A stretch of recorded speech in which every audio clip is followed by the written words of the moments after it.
रेंडी। क्या बोले? रंडी रंडी। आप हमको रंडी बोल रहे हैं? रंडी। बाबूजी का भइल? अरे हमनी के गाली दे रहा हलवा बारात वापस ले चला। रंडी बोला था रंडी। ले चला वापस ले चला। लेकिन शांति गाली सुने आई बनी। हाँ रुको हम बतियाओ। हाँ नमस्कार।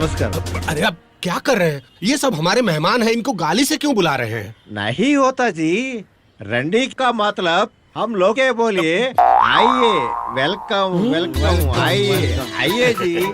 अच्छा इसका मतलब वेलकम। आइए जी, वेलकम। अरे गधा तार बाल झड़ गए, अभी तक अक्ल ना आई। ये लो अपना भाषा में तोहनी के स्वागत करता लो। मने रंडी बोल के स्वागत। हाँ ठीक ठीक। कहाँ भेल रे? अरे अबे बहरे एंडी रैंडी होत बा। देखो रिया, वेलकम वेलकम। कुछ लेडीज लोग आ रही है, उसको रंडी वंडी मत बोलिएगा महाराज, हमारा यहाँ गलत मीनिंग निकलेगा। वेलकम में बोलता जी। वेलकम बोलिए। वेलकम में बोलता जी। ए फूफा चलो रंडी हो खा, चला हो रंडी। आइए स्वागत आइए, चलो वेलकम हाँ, वाह, वेलकम जी, आइए। चला वेलकम वेलकम, आइए, वेलकम वेलकम।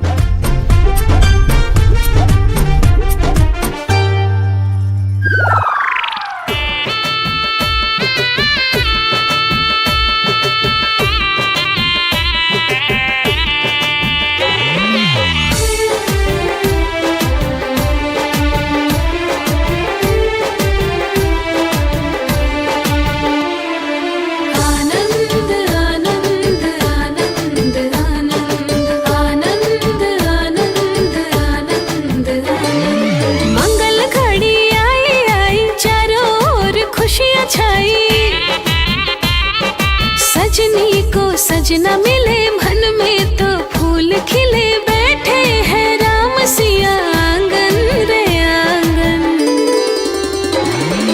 आनंद आनंद आनंद आनंद आनंद आनंद आनंद आनंद आनंद आनंद आनंद आनंद आनंद आनंद आनंद।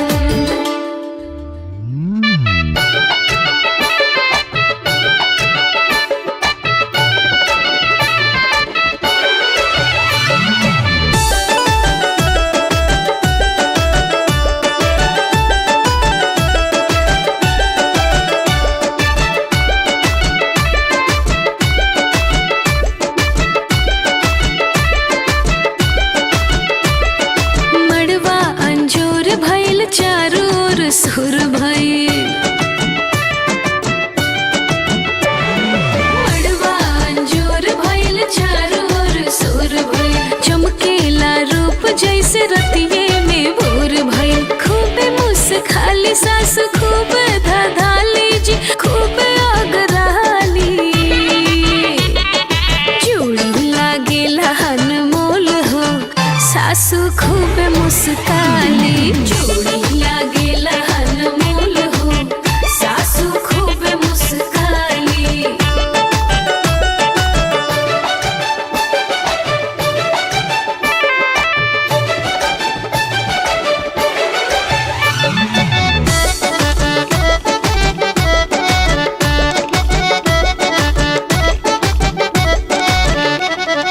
राम जी के कृपा से शुभ दिन आयल। हो राम जी के कृपा से शुभ दिन आयल। होला बियाह आज सभे बिठुरायल। दुल्हा के माई के खूबे बधाई जी, खूबे बधाई। तुअरा पर बाजेला ढोल हो, सासु खूब मुस्काली। दुअरा पर बाजेला ढोल हो, सासु खूब मुस्काली। दुअरा पर बाजेला ढोल हो, सासु खूब मुस्काली।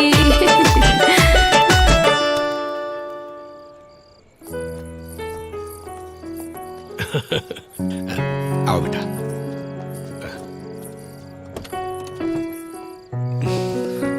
बेटा ठीक, प्रणाम प्रणाम।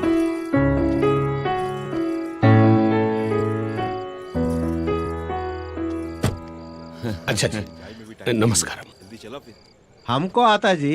क्यों चाहिए ना लगेज रेडी पतंगी। पखंडी मतलब क्या? देखो जी, पहली बार मेरी बेटी बाहर जा रही है। All new new new. हम भी उसके साथ चलेंगे तो बेटी बहुत हैप्पी होगी। जी जी क्यों नहीं जी, आप लोग चलिए, स्वागत है आप लोगों का हमारे यहाँ। हाँ, चले चले। आइए आइए जी। ए बाबू चलो चलो।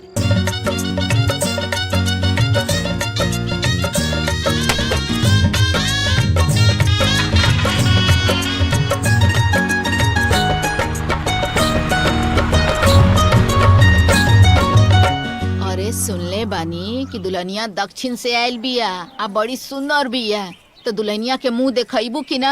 आइए आइए। अरे अरे आप रुकी जी, हम बैठाती जी। बैठा बुचिया लोग बैठा। मन भर दुल्ही देख के जइहा लोग। अरे गीता कमाई दुल्हिया देख ला जाहो, अब बैठल का बाड़ू। अरे पनिया पिए के लिए आवा रे।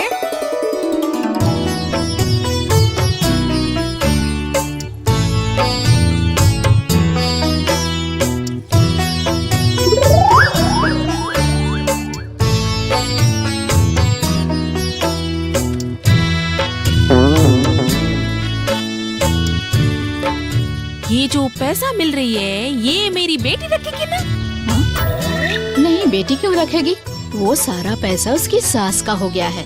अरे नहीं नहीं, हमारे यहाँ बहू के पास ही पैसा रहता है। अरे बहू क्यों रखेगी? मैं तो अपने बहू के सारे मुंह दिखाई के पैसे अपने रख ली। तुम तो रखोगे ना, क्योंकि तुम बहुत पीछे है।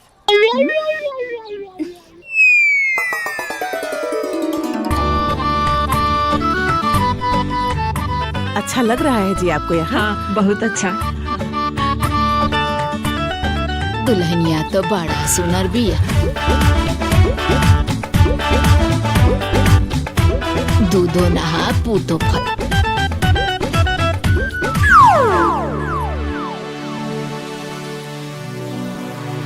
दुल्हन तो बड़ा सुनर बिया हो। अरे बहनी कौन रिवाज बाटे? बिटिया के साथे माइयो आयल हवन, बापो आयल हवन। ई का रिवाज बा हो? हित मेहमान जे भी गईल है सबके मिठाई देहलू है ना? हाँ माई, फूफा जी के और तोरा दामाद के तो हमारी बांट के देनी है। अब भाभी अपन भाई और जवार के बांट के दे देनी है। अच्छा हाई मिठाई ओ पूरा खातिन बा। हाँ ठीक। अम्मा, हाँ अम्माई आटा किधर है? आटा का करोगी बहू? अब आटा नहीं जी, अत्ता। अत्ता किधर जी? अत्ता? इका अत्ता पत्ता किधर बा? ई का हला माई? अत्ता मतलब बहू? ओ मेरी डैडी की सिस्टर। अरे माई, ई बुआ के कहा तारी अत्ता। अच्छा अच्छा, हाँ। माने बुआ को अत्ता कहोगी? ओ ऐसा। बहुरिया, अपने ससुर को क्या कह के बुलाओगी तुम्हारी भाषा में? मामा गारू जी। मामा गारू। गारू।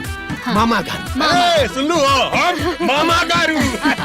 सुनो ना, आज जेठानी को क्या बोलोगी? अक्का जी। अक्का जी। अच्छा सबके बताइए देलू, तो हमरो के बता दा कि हमरा के का कहबू। अब क्या बोली मैं नहीं समझी। अरे मतलब हमको क्या बोलोगी? अरे बुआ, जब इनकी बुआ अत्ता तो तू भी अत्ता। हम अत्ता। करेक्ट करेक्ट जी करेक्ट। अब मुझे भी बता दीजिए। भावा गारू। भावा गारू।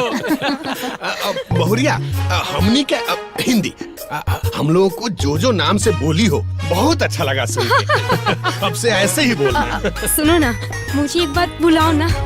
अक्का जी इधर आइए ना।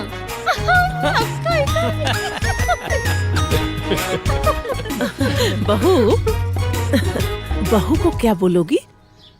कोडलू। और हमको क्या कहोगी? अतम्मा। अतम्मा की कोडलू बहुत सुंदर जी।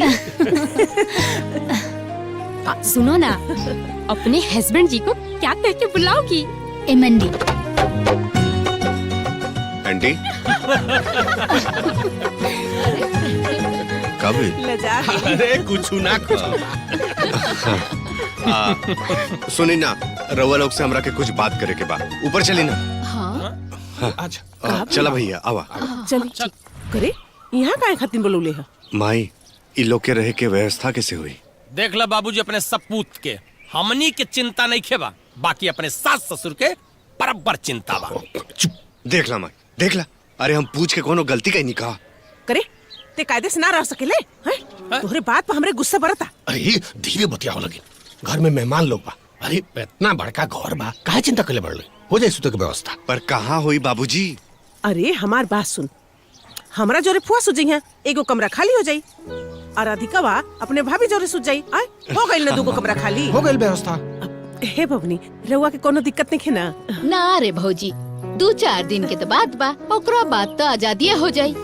कारे रदिकवा? हाँ बुआ, 2-4 दिन तो ऐसा ही कट जाई।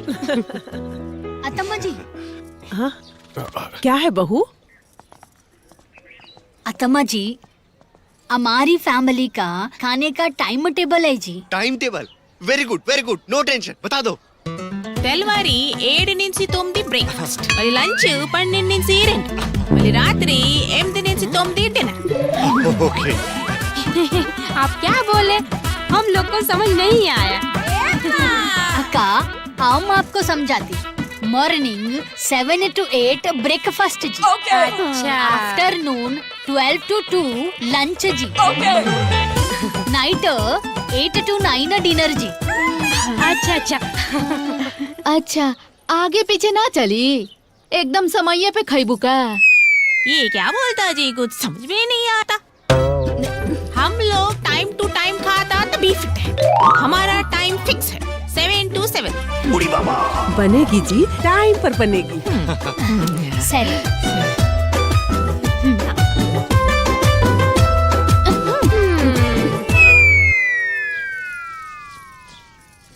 ए दुल्हन, अरे तनी कचौड़िया में मोयन डाल के सांदा।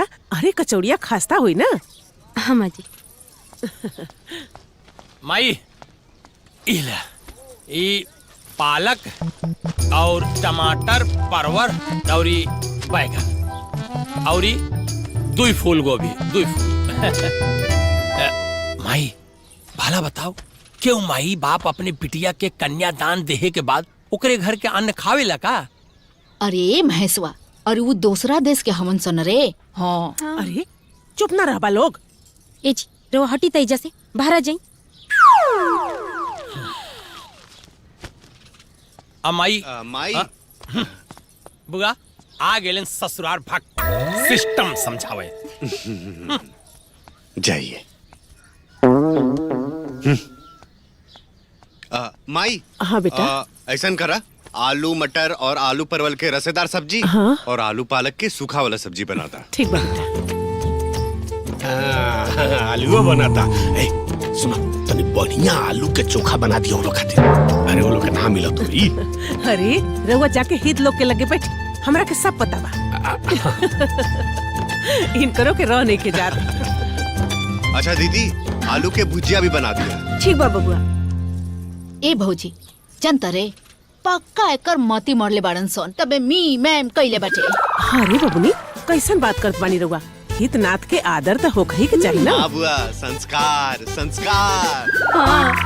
ए माई, 7:30 बजे खहू के देवे के बा। छटकी टाइम बता गइल बिया। अरे तो जल्दी जल्दी हाथ चलावा लोग। तब ना 7:30 बजे तैयार हुई। हाँ, हाँ।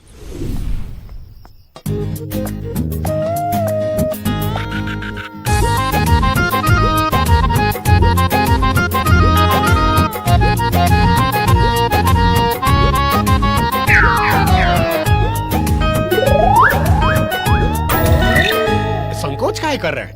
एकदम दिल से खाइए। अरे 3 किस्म के सब्जी के साथ साथ आलू का चोखा भी बनवा दिए हैं। खाइए। खाइए।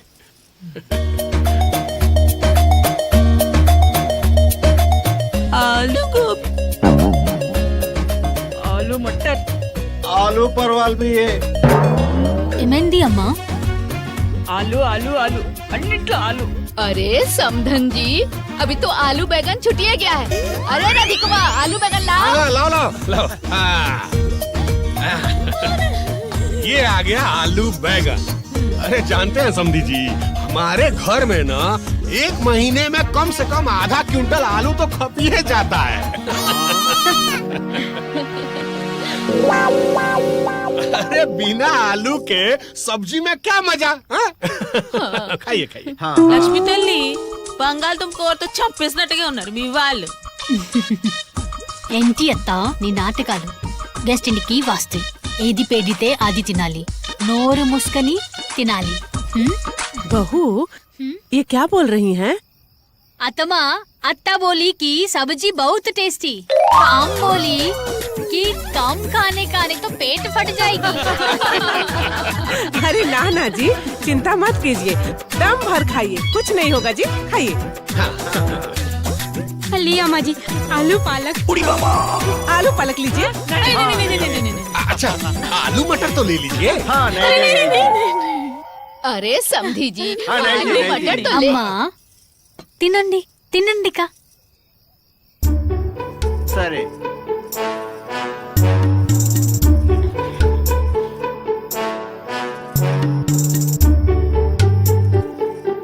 पूरे 1 मंथ में हम जितने आलू नहीं खाते उतने आलू एक दिन में खिला कर दिया। इतना कोई आलू खाता जी? అవునన్నయ్య, इतना आलू कौन खाती? हर सब्जी में आलू आलू आलू आलू. अत्ता क्या आलू आलू आलू जी, इतना टेंशन था तो आलू क्यों खाई? बोलने का था सॉरी हमको आलू पसंद नहीं, सॉरी सिंपल. अयो इतना आलू कौन खाता जी? तुम नहीं खाती, हम नहीं खाती, बट वो लोग तो आलू खाती है ना जी. बट जब वो लोग आलू खाती तो आप लोग भी चुपचाप खाओ. అయ్యో లక్ష్మి తల్లి, आलू नहीं खा पाती, गले में अटकता. अरे आप लोग इधर मेरे को हैप्पी रखने के लिए आया या बिग बिग टेंशन देने के लिए आया? इका पौडकोंडी. चाची ये दादी गुड़ भेजी है, कही है कि खाने के बाद कुछ मीठा हो जाए. लीजिए. हाँ हाँ हाँ తీసుకోండి. चाची अभी आप अपने भाषा में क्या कही? मैं बोली कि अभी सो जाओ. इका पौडकोंडी. एक कप पडुकोंडी, अभी सो जाओ. और आपके यहाँ रात को क्या कहते हैं? रात को विश करते हैं शुभ रात्रि, और अभी सो जाओ को कहते हैं इका पौडकोंडी. अच्छा, तो आपके भाषा में गुड मॉर्निंग कैसे बोलते हैं? गुड मॉर्निंग शुभोदयम. शुभोदय.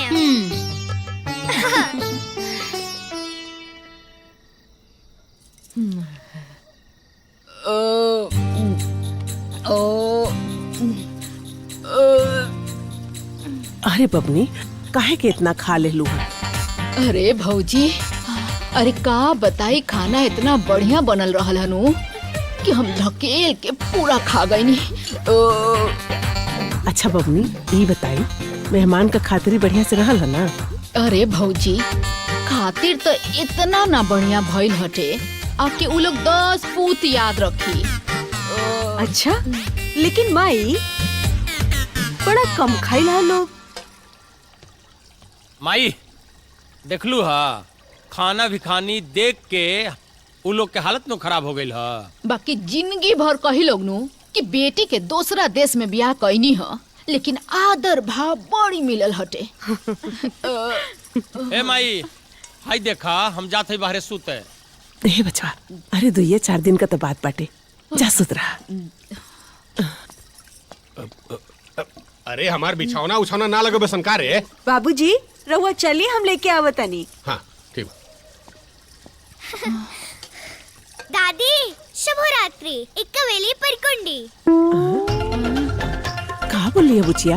अरे गुड नाइट बोला तानी, जाके सो जा, चाची से सीख के आयल बानी. अच्छा हाँ, शुभ रात्रि, इक्का वेली परकुंडी. अरे आमा जी, काहे उठल बनी लोग? जाई न सुते, हमनियों के बर्तन धो के आओ तनी सन, सुते करती हूँ. हाँ ये बबनी, चली हमनी के सूत रहे. हाँ भाभी तू जा, हम आओ तनी हाथ गोड़ धो के. ठीक बा. ए दुल्हन, हमार पनिया रख दिया तनी. ठीक बा. अरे माई हो,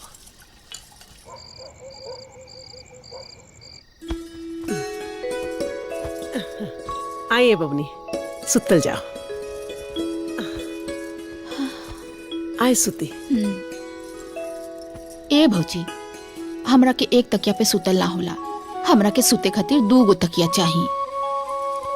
अरे ता हाइयो तकिया वाली ही ना। ए बबनी, अब 2 या 3 दिन का तो बात बैठे। हाँ सुती रुआ। चल भौजी सुत।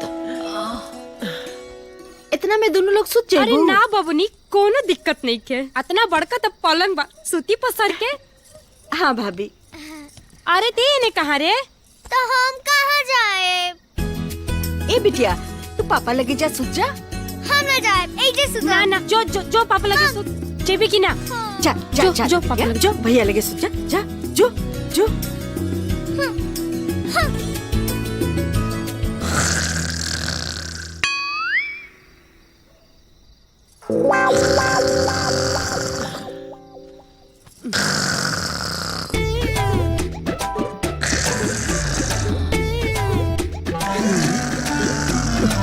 अरे मायरे भाई,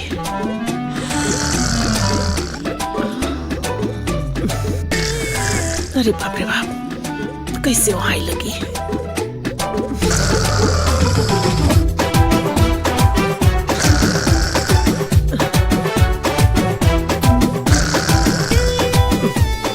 कैसे सुती।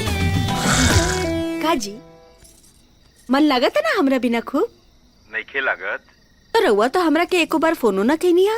अच्छा जी, तो केकरा के फोन करे नी? तारा बहन के हम फोन करे नी का? का कहता नहीं रउआ जी। रउआ के ना ये चाल ना हमरा के एकदम अच्छा ना लगे। अब कुछो करनी रउआ, लेकिन हम ना आए। हम अपने नैहरे में रहब। काहे? तो हमरा बिना रह लेबू।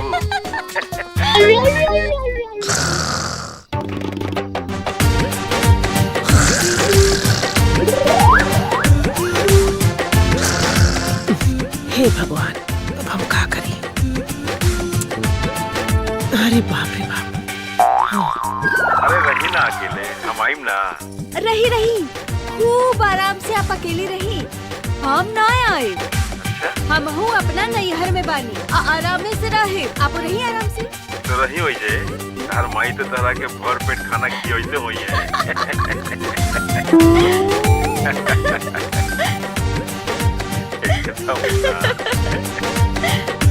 हाँ जी, हमरा से दूर रहे में बहुत मजा आवता रहुआ के। रही अकेले रही। हाँ ठीक। आज हमार कपार बड़ी जोर दुखाता है। अरे का बताई जी। अरे राउर बहिन ना रात भर हमरा के सुते नहीं खी दिले। अरे रात भर खड़र खड़र नाक बचावत बाड़ी, एको मिनट के आँखी में नींद नहीं के लागल। कपार दुखात बा और चक्कर आवत बा। अरे तो जाके मुड़ी पर तेल लगा के जाए के 2-4 घंटा सुत रहा जा। अरे जा नहा धोवा, का पराछीन जैसन बैठल बाड़ू। अरे जाई ना, रात भर जागले बीतल बा। काहे हो? ए जी, एगो रौरा बिना तो सूते के आदत नहीं खे। ऊपर से ननद रानी रात भर पाहुन जी से फोन पे गुलुर गुलुर बतियावत रहली है। और एकदम बकलोले बड़ू का हो, उनका सुते के काहे ना बोलू? हम कैसे सुते के बोली? रात भर के जागरण कैला से नु हमरा लगता हम बीमारी पड़ जाई। अरे जा नहा धोवा, छूंठाई बैठ के पौ पौ करत बाड़ू। अरे अब करबू जाबू नहाइबू धोबू। तब का? अरे हमहू सोचनी कि नैहर में खूब आजादी से रउआ से बतियाई, लेकिन यहाँ तो भाभी के लगे सूते के पड़ेला। पूरा मूड अपसेट हो गइल बा। हाँ। अरे बाप रे बाप, पेट में इतना गैस बनल बाकी लगता कि पेट फट जाए। ए मद्रासी, हेने आओ। क्या हुआ जी? अरे वो दवाई वाई कुछ है? वो पेट में गैस गैस है, गैस। इतना क्यों खाता जी? पता है। ए मद्रासी, कुछ बोली हो क्या? हाँ, कुछ नहीं। इसका क्या मालूम, मैं इसकी भाषा में इसको क्या गाली दे रही। थोड़ा कम खाओ जी। अरे या भागिन हमरा खैला में नजर लगावतिया। क्या बोला जी? अरे कुछ नहीं बोली जी। जाओ। एकरा का पता बटे कि हम भोजपुरी में एकरा गरिया देनी।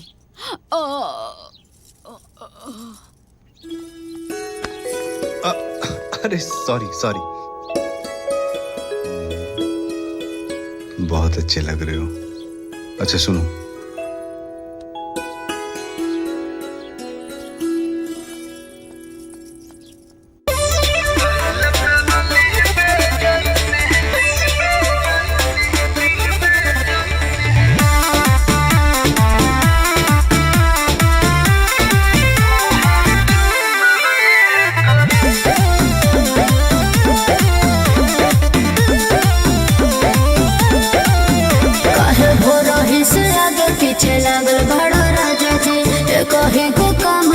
पागल बड़ो राजा जी बोला कहे हो रही से आगे पीछे लागल बड़ो राजा जी कहे को काम खाती पागल बड़ो राजा जी जब से भइल बा प्यार तू बोना गोरी कइल बनली बे जैसे लागे तोहर चुमा गोरी कइल बनली बे जैसे लागे तोहर चुमा गोरी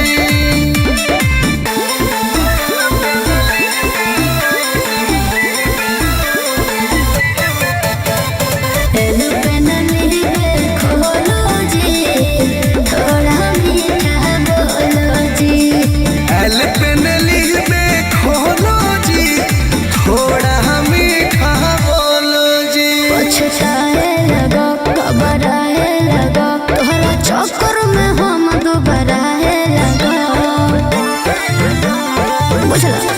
जैसे होला में गह जावे मलाई गोरी ओ सही लगे तोहरा ओठ के लालाई गोरी होला पैकेट बोला मीठा सोना गोरी तोयल बनली बे जैसे लागे तोहर चुमा गोरी तोयल बनली बे जैसे लागे तोहर चुमा गोरी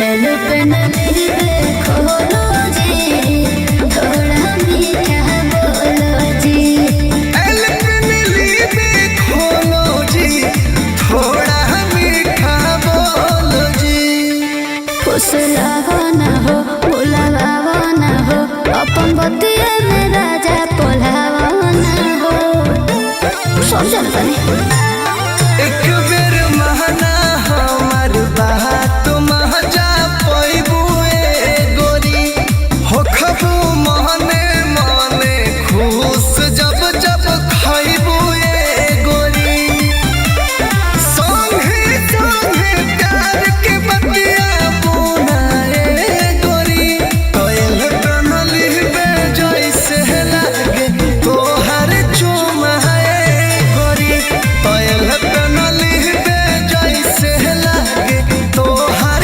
चुमा गोरी एल पल्ली में खोलो मीठा बोलो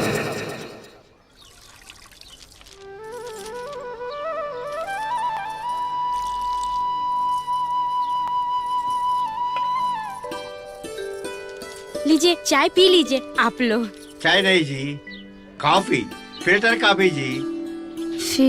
స్ట్రాంగ్ గా చాలా స్ట్రాంగ్ గా చాలా స్ట్రాంగ్ ఫుల్ స్ట్రాంగ్ फुल स्ट्रांग। अक्का हम लोग चाय नहीं पीती जी, हम लोग फिल्टर कॉफी पीती जी। फिल्टर कॉफी ठीक बा, हम अभी बना के ले आओ तनी। శుభోదయం శుభోదయం। ओ శుభోదయం శుభోదయం। చాలా బాగుంది, చాలా బాగుంది బాగా చెప్తుంది కదా। इसका मतलब बहुत अच्छा। और अच्छा बागुंदी बहुत अच्छा चाला बागुंदी और अच्छा बागुंदी। चाला बागुंदी बागुंदी। हाँ, बहुत अच्छा चाला बागुंदी और अच्छा बागुंदी। చాలా బాగుంది కదా ए बबुनी, तनका सा चाय पी लेती ना तो पैखाना लाग जाई। रहे द भौजी, हमरा के गरम के पनिया पिए द।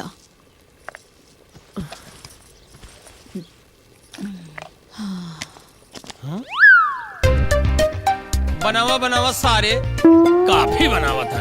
ये खातिर तू दक्षिण भारत से भी अकेले बड़ा। ए माई देखा तारू हमेशा उल्टा बोला तारे। ए तई उल्टा काम ही करत है।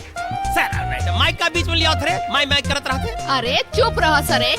एगो तो सवेरे से गरम पानी पिया तानी, प्रेशरे नहीं खे बनत। अरे महेशवा तू भाग तेजा से।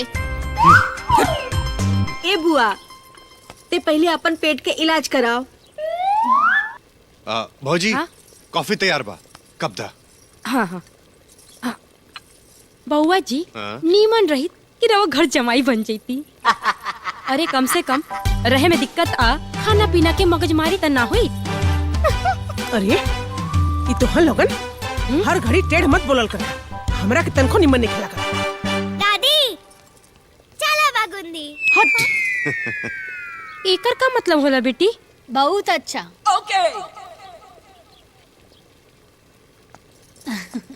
बहुत अच्छा। हमारी तेलुगु में बहुत अच्छा को चाला बागुंदी बोलते। अरे ते कैसे सीख लेली रे? चाची से खवली। इमिंडी आंटी ओ क्या है ना जी, कॉफी टाइम अभी खत्म हो गई जी। अभी ब्रेकफास्ट टाइम हो गई है। First breakfast next coffee. सरी। अरे तू चिंता मत करा दुल्हन, हम अबे नाश्ता तैयार करवा बनी।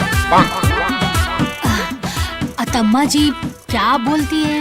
हम अभी नाश्ता तैयार कराती। हाँ तैयार कराती। हाँ, नाश्ता तैयार सरे, कराती।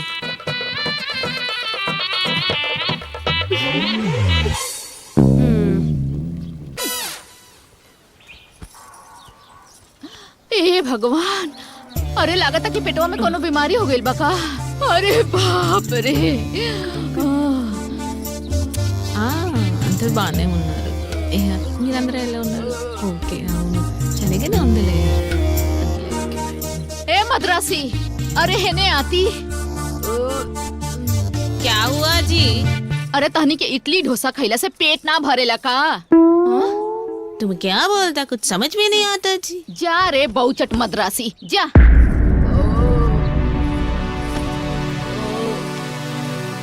अत्ता ये क्या मद्रासी मद्रासी जी?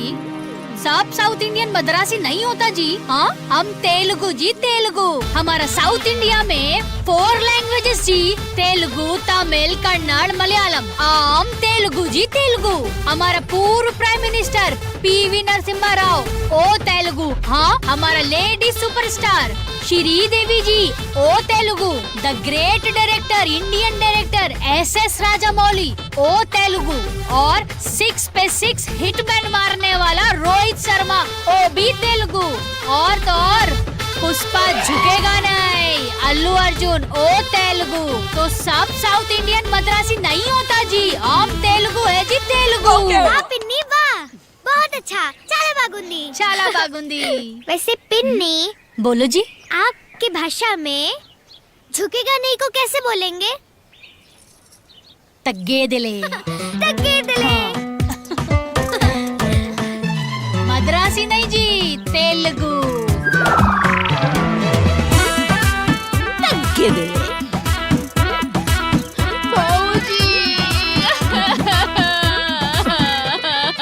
जाए दी बबू, चुप रही।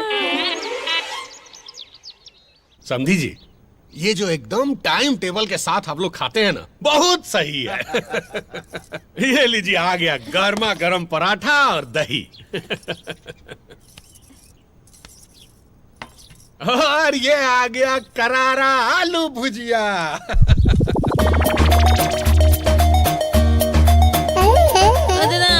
पल्ली बंगल क्या हुआ समझी जी? अरे इतना आलू पूरे साथ में नहीं खाते जितना क्या खा लिए जी। अरे आलू हमारे यहाँ का VIP सब्जी होता है जी, खूब टेस्टी बनता। आलू तो मैं रोज खाती थी। इसलिए आलू खा खा के आलू जैसा बन गया। अरे तुम भी तो चावल खाती, हाँ? चावल का इडली, चावल का डोसा, चावल का भात, और उससे भी पेट नहीं भरता तो सांभर में इमली, रसम में इमली, सब में इमली इमली इमली इमली। अरे क्या जी इमली इमली इमली? हाँ, आप लोग भी तो आलू खाती। आलू मटर, आलू गोभी, आलू टमाटर, आलू प्याज, आलू दम, आलू टिक्की, हाँ, ABACAD और कितना खाती। अरे आप लोग का बस चले ना तो आप लोग पानी में आलू डुबा के पी जाती। और इतना ही नहीं, आप लोग करेले में भी आलू, भिंडी में भी आलू, सेम में भी आलू, बैंगन में भी आलू, और अभी इतना ही नहीं, पराठा, पराठे में भी आलू, आलू पराठा, गोभी पराठा, आलू गोभी मटर पराठा। हाँ, अरे बाप रे बाप, मैं कितना बोलती, इतना आलू तो खाती आप लोग। हाँ, आलू आलू आलू आलू खा के आलू हो गए, लाल आलू, काला आलू, उजल आलू, आलू आलू आलू। अब तो इमली इमली आलू आलू आलू इमली इमली आलू इमली इमली। జయ వీళ్ళతో వచ్చి గొడవ పడతావా? లక్ష్మి, నువ్వు ఎవరితో ఏం మాట్లాడుతున్నావో నీకు తెలుసా? మీ అత్తగారితో ఇలాగనే గొడవ పడేది. నోరు మూసుకొని వెళ్ళు. సరే అమ్మ, వెళ్తున్నా.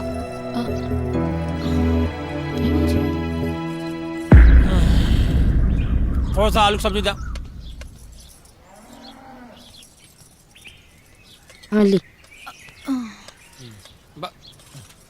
ए बड़को, हाँ बुआ अरे जी। हमरो के 4 गो पराठवा ले आके दे ना। तू मदरसनिया के चक्कर में ना हमरो देह के बेदेह हो जाई। हाँ बुआ जी, ले आओ तनी। बताइए बबुनी, अरे हमनी के कुल परिवार ओकनी के स्वागत में दिन रात लागल बानी जा।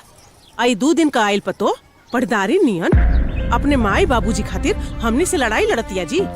अब रउए बताई, अरे हमनी के कैसे पता हो कि ओकनी के कवन तरकारी निम्मन लागत बा, कवन खाना निम्मन लागत बा, हैं? ली अरे बुआ क्यों जी। हमनी के बताई तबे नु। हे माई, ऐसन कोनो बात नहीं के, उ बस भाषा के गड़बड़ी बा एक हाथे।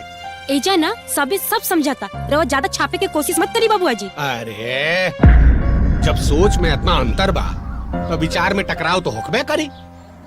हमरा तो बुझाता कि हम घरे छोड़ के चल जाई। अरे ओकनी के चलते तू काय घर छोड़ के जेबे रे, हैं? ए बड़को, अरे तनी और ओलुया के बुझावा दा। हम बात के छापा तनी, ये घरे चल जाए। देखा, बाल के खाल मत खिंचा लो। हमनी के उत्तर ओकनी के दक्षिण, बात तो बिगड़वे करी ना। ए भैया, कैसन उत्तर और कैसन दक्षिण हो, सब एक बा। ए माई, समझा दा भैया के। करे तेका ठान ले बाड़े कि ये घर में विघटन कराइए के मनबे, अपन मुंह बंद ना रखे के। सारे होशियारी चलाता है। तोहनी के का बैठल बड़ा लगे, जा लगिन तोहनियों के नाश्ता पानी कर ला लगिन। अब हित लो जन आइल बा, वो लोग के स्वागत खातिर देह में तनी ताकतो तो होके के चाहिए। जा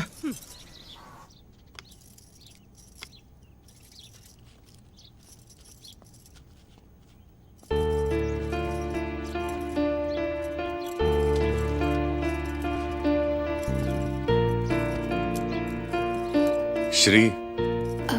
हाँ जी, बोलिए जी। तुम्हारी बातें मेरे परिवार वालों को अच्छी नहीं लगी।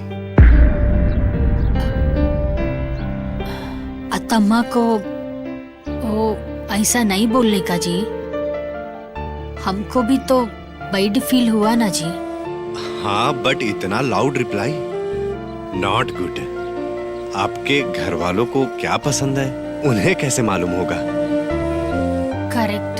और वैसे भी हम लोग जो खाते हैं वही उन्हें बड़े प्यार से खिला रहे हैं। बट अगर वो उन्हें पसंद नहीं है, उन्हें कुछ और खाना है, तो ये आपको देखना होगा। आप हेल्प करके बनवाइए, खिलाइए, क्या प्रॉब्लम है? आप एकदम सही बोलती। मैं अब सब करेगी। मैं इडली बनाएगी, डोसा बनाएगी, कर्ड राइस बनाएगी। हमको ना idli dosa making cooking set चाहिए। सरी, सब आ जाएगा। ओके जी। एमएनडी। एंडी, सॉरी। मुझे बोलने से क्या फायदा? जिन्हें बोलना चाहिए उन्हें सॉरी बोलो।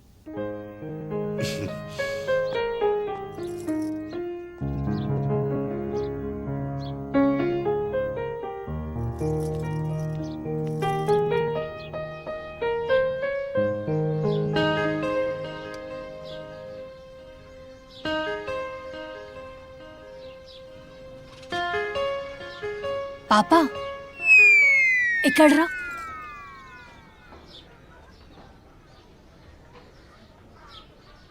पापा नहीं है पिन्नी। अरे ओ पापा नहीं, तुम पापा। खम खम खम। अच्छा हाँ हाँ, हमारा तेलुगु में स्वीट छोटा बच्चा को ना पापा बोलते हैं। चला बागुंदी। बहुत अच्छा। अच्छा पापा, तुम्हारा भाषा में सॉरी कैसे बोलते? हमरा की माफ कर दी। Anti slowly. हाँ ओके। हमरा के माफ कर द। माफ कर द। चला बागुंदी। बहुत अच्छा।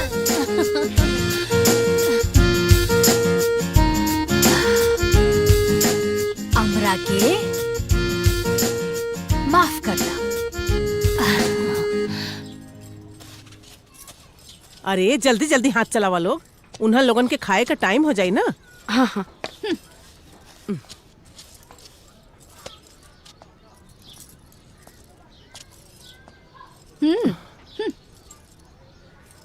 अत्ता जी, हमरा के माफ कर दी।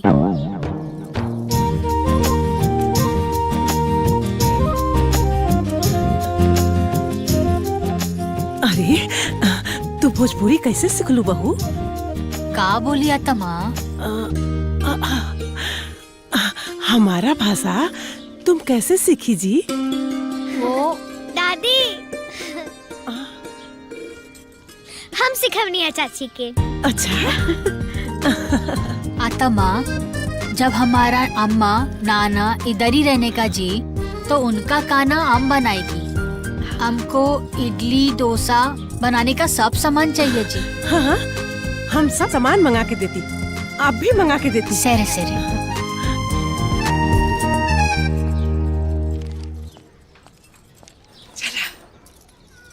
चला, अब चारों बेरा के झंझट खत्म है दादा।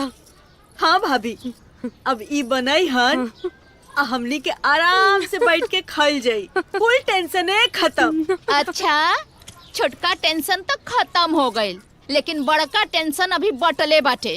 कौन टेंशन? अरे सुनलू हलो ना कि अत्ता नन्ना सब इधर ही रहेगा है? अरे हम तो सोचनी हो कि 2-4 दिन के बात बा। अरे जइहन सन ना, जे खूटा गाड़ के रहियन सन, बता देता नी। अरे एमे का हो रे? माई में हमार ससुराल वालन के कपड़ा बा, पार्सल से आयल बानी। श्री के बुआ मंगौली बिया। हम ऊपर रख देता नहीं।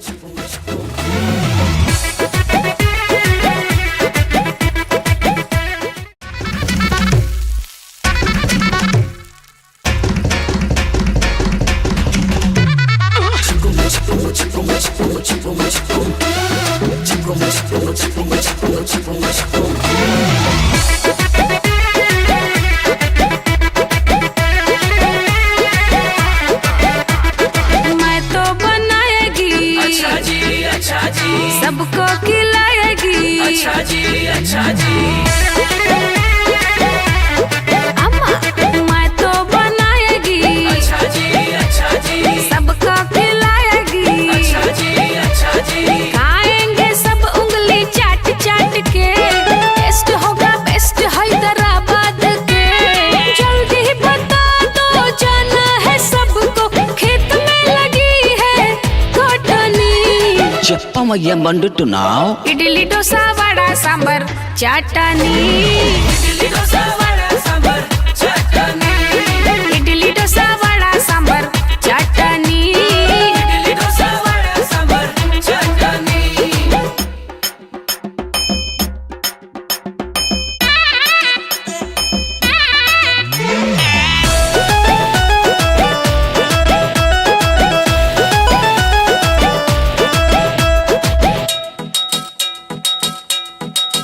मेरा डोसा है टेस्टी टेस्टी जी, मेरा इडली है सॉफ्टी सॉफ्टी जी। आइयो आइयो इडली डोसा खाइए खाइए जी, आइयो रामा काला माँ। मेरी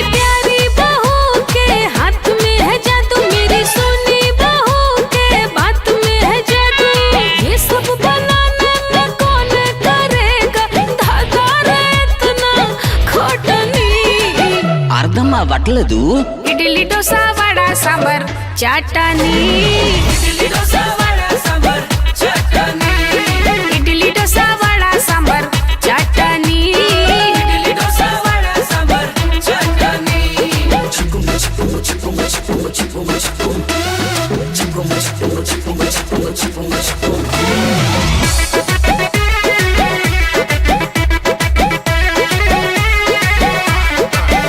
खूब खाओ जी सांबर डाल के तीखी चटनी लगेगी या जी थोड़ा और लजी कुरचप चैप खा कर देखो जी कहिया ले खाए के पड़ी जी हई खाना दुल्हन खिया के तुम हमको ना मुआना जीभ में आइल बा देख के ही खाना मन करे छल जाई घोटनी అర్థమా బట్టలేదు इडली डोसा वड़ा सांबर चटनी इडली डोसा वड़ा सांबर चटनी इडली डोसा वड़ा सांबर चटनी इडली डोसा वड़ा सांबर चटनी आयो कालजे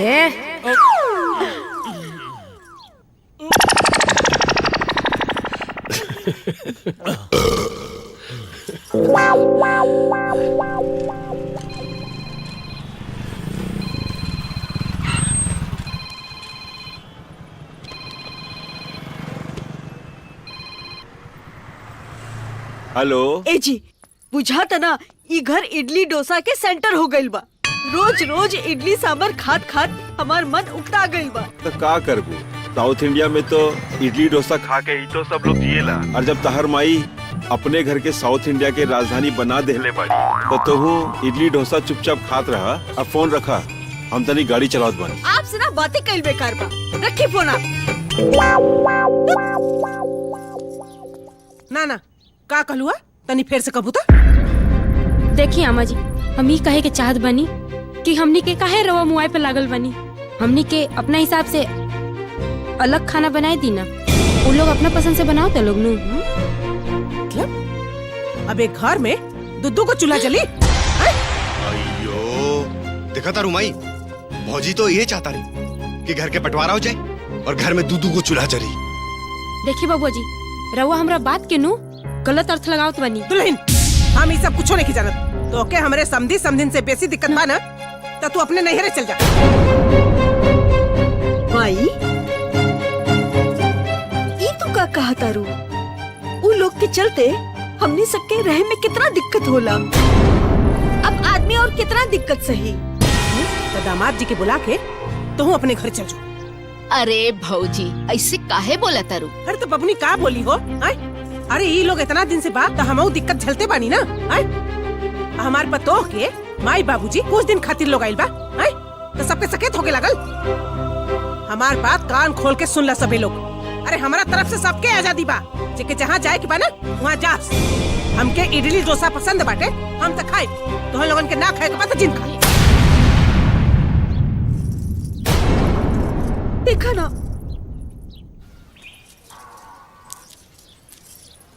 हमरा तो उम्मीदें ना रहे कि माई इतना बदल जाई। अरे माई के तो छोड़ी बबनी, आनंद बाबा की बोली सुननी है कैसे हमरा के का कहत रहले हैं। अरे ऐसा लागत रहे कि अपने घर में आदमी नौकरानी बन गई बा।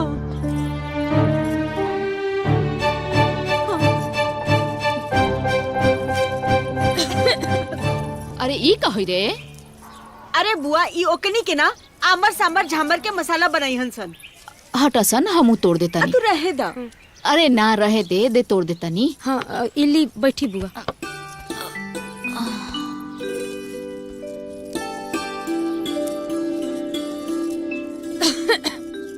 तू कुछ हूँ कहा दुल्हन, तार साथ जौन बोली हनु हमरा तनिको नइखे भावत।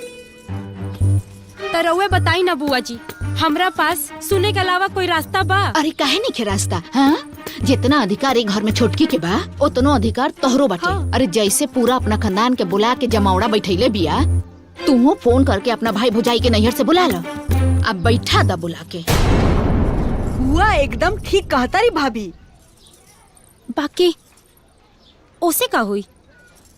ओसे का हुई? तमाशा हुई तमाशा। अब फिर पता चली कि केकरा केकरा पसंद के खाना बनावता। तू बुला फोन करके। ऐसन बात तो ठीक बा, हम दोनों प्राणी तहार घर पहुँचा तानी। ठीक बा, फोन रख। अरे भैया हमारी बात तो सुना। अच्छा, पूरा बात अभी खत्म ना भइल रहे। बोल बोल बोल। हम कहनी हाँ आपन और भाभी के 6 महीना के कपड़ा ले आई है। ए बबनी का 6 महीना के कपड़ा लेके आ जाई? 4 गो तो सड़िए किले हवन। अच्छा हमार बानू पहिर ली है। और सुना, खूटा गाड़ के एचर रहे के बा। काहे की उस साउथ वालन के ई लोग बड़ा गुलामी करता लोग। अब तू लोग के भी गुलामी करी लोग। बात समझ में आयल ना? हाँ समझ गई नहीं। अब हमरा का करे के बा? अब फोन रख, खाना खाते नहीं। ठीक बा भैया, आवत तू।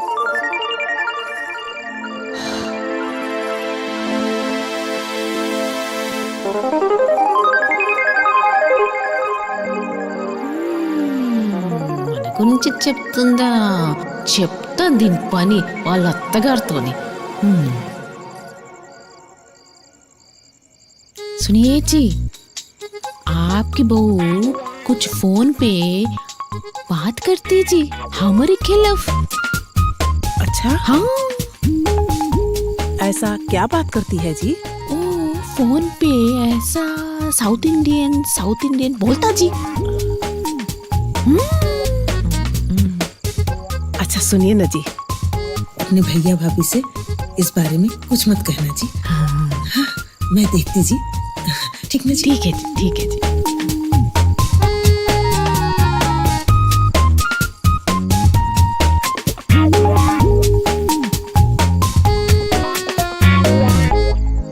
మీరు అనుకుంటున్నారు మీరు కింత్రి వాళ్ళని।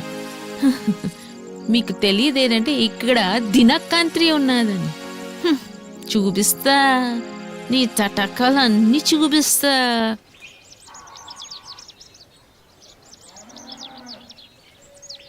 अतमा जी कपड़ा लाई जी, आप सभी के लिए। इतने दिनों बाद कपड़ा देने का क्या मतलब? अरे बड़को, तू जानत नहीं खीस, ई देखत रहे कि कब इडली डोसा दी है खाए के, तबे कपड़वा दी है। तुम क्या बोलिए? हम मालूम नहीं जी। नहीं, वो हमारे यहाँ जब नई बहू आती है ना, तभी सबको कपड़ा लाती है और उसी समय देती है। आप बहुत लेट हो गए। अयो रामा जी, ये कोई ऑर्डिनरी कपड़ा नहीं जी। अच्छा, तब कैसा कपड़ा है जी? हाँ जी हाँ, ये रेगुलर नहीं पहनते जी। ए भाऊजी, अरे कौन छठ फगुआ दिवाली आयल बाटे कि कपड़ा लिहल जाओ। ए बुआ, ये कोनो दीपावली छठ या फगुआ में पीने वाला कपड़ा नहीं खे। अच्छा, तब कब पहना जाता है जी? पंगल में, ये हमारी बड़ी फेस्टिवल होता जी। आप नहीं जानती हो? ना जी, मैं नहीं जानती। పొంగల్ क्या है जी? జనవరి నెలలో మకర రాశిలో సూర్యుడు ప్రవేశించినప్పుడు రైతులందరి కుటుంబాల్లో ధనధాన్యాలతో సమృద్ధిగా ఉంటాయి. కూతురు, అల్లుడు, మనవడు, మనవరాళ్ళు అందరిని పిలిచి ఇంటిల్లపాది కొత్త బట్టలు ధరించి రకరకాల పిండి వంటలు వండి దేవునికి ప్రార్థన చేసి కుటుంబం అంతా సంతోషంగా సరదాగా గడిపేదాన్ని సంక్రాంతి లేక పొంగల్ అంటారు. अरे वाह बहू, सुन के तो बड़ा अच्छा लगल, लेकिन मतलब समझ में ना आयल। अब एक कर हिंदी में भी बता दा। हम समझाती जी। जनवरी मंथ में मकर राशि में जब सूर्य प्रवेश करती तो उस समय किसान के घर में धन धान्य आता जी, और सारा फैमिली मिलकर अपने बेटी दामाद को घर बुलाती, उनको न्यू कपड़ा देती जी, और तरीके तरीके का व्यंजन बनाती, उनको खिलाती। पूरा दिन भर हंसते खेलते नाचते गाते और पूरा दिन भगवान से प्रार्थना करती जी, और साथ साथ में वो सुख और समृद्धि की कामना भी करती। पोंगल बस यही पोंगल और मकर संक्रांति है जी। तो ऑल फैमिली मेंबर मिल के ये फेस्टिवल सेलिब्रेट करेंगे जी। ओके जी? ओके ओके। नमस्कारम नमस्कारम नमस्कारम नमस्कारम नमस्कारम। दुआरी पे हमरा के केहू लौकल ना, तो हम समझ गए नहीं कि अंगना में कोनो इम्पोर्टेंट मीटिंग चलत होई, इसीलिए डायरेक्ट इनकमिंग इनटू अंगना। अरे काहे ना हो, जेकर बहन अंदर ओकर भाई सिकंदर। बाकी परिवार के साथ कैसे हो? अरे हम अपन बहन के घर में कबो भी आ सकतानी, कोनो दिक्कत? अरे ना ना ना, कोनो दिक्कत नहीं खे। जब रहुआ आइए गई नहीं तो त्योहार में शामिल हो जाए। हाँ हो गई नहीं, अब ये से शामिल बानी जा। अरे जब लाए ही है कपड़वा तो दे दीजिए ना। ले लो जी, ले लो।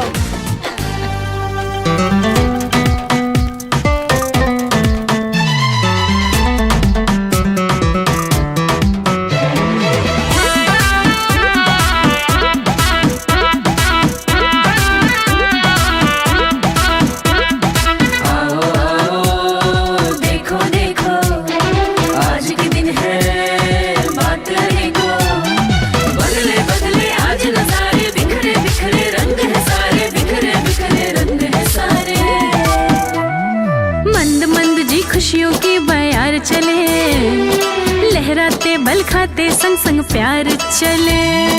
आज की बातें अनोखी, आज का रंग अलग है, प्रीत के धागों में जी लिपटा सारा जग है। तेरे रूप गुण के बारे में अब मैं क्या कहूँ, तेरे रूप गुण के बारे में अब मैं क्या कहूँ। सबसे सुंदर प्यारे मेरी साउथ इंडियन बहू, सबसे सुंदर प्यारे मेरी साउथ इंडियन बहू।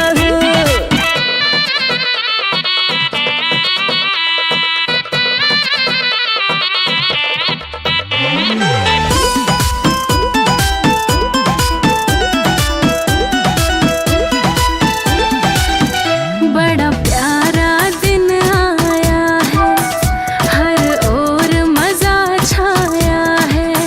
ये मेल जोल और बातें हम सबको पाया है। अरे अखियाँ के पुतरी जैसन अखियाँ में तू रहबू, अखियाँ के पुतरी जैसन अखियाँ में तू रहबू। सबसे सुंदर प्यारे मेरी साउथ इंडियन बहू, सबसे सुंदर प्यारे मेरी साउथ इंडियन बहू। अरे नजर ना लगे।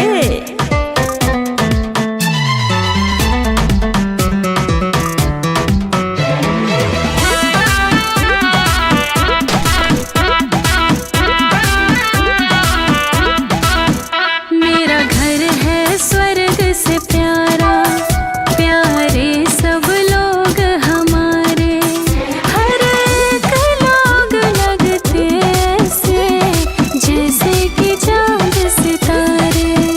हाँ दर खूबे दिलो दुल्हन हमनी के तू, हाँ दर खूबे दिलो दुल्हन हमनी के तू। सबसे सुंदर प्यारे मेरी साउथ इंडियन बहू, सबसे सुंदर प्यारे मेरी साउथ इंडियन बहू। तेरे रूप गुण के बारे में अब मैं क्या कहूँ, तेरे रूप गुण के बारे में अब मैं क्या कहूँ। सबसे सुंदर प्यारे मेरी साउथ इंडियन बहू, सबसे सुंदर प्यारे मेरी साउथ इंडियन बहू।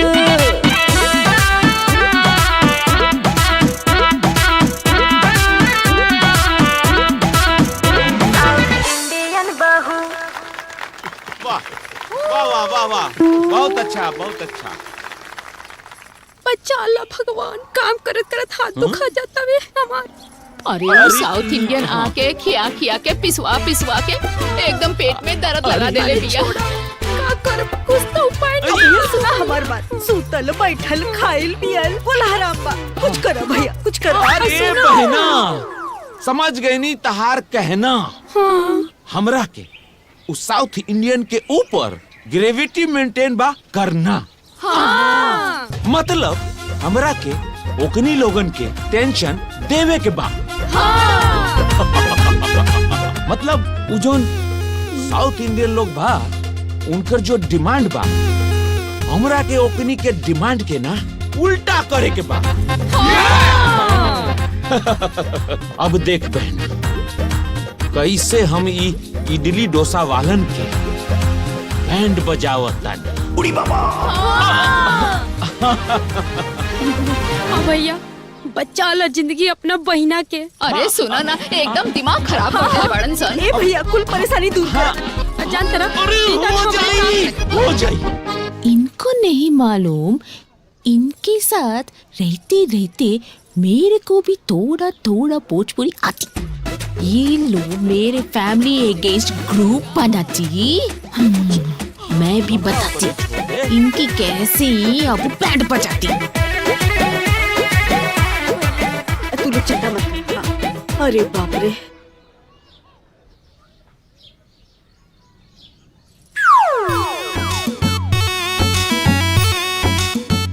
देखो जी ये लोग कैसे इग्नोर करता। ये उनका प्लान।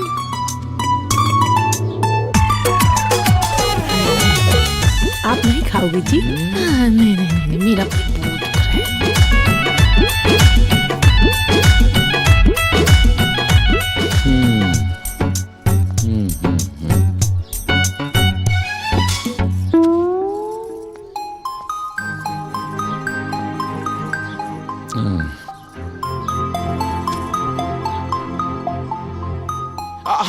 हम डोसा वोसा नहीं खाते हैं, हम पूरी सब्जी खाते हैं। देखो जी ये उनका प्लान देखो।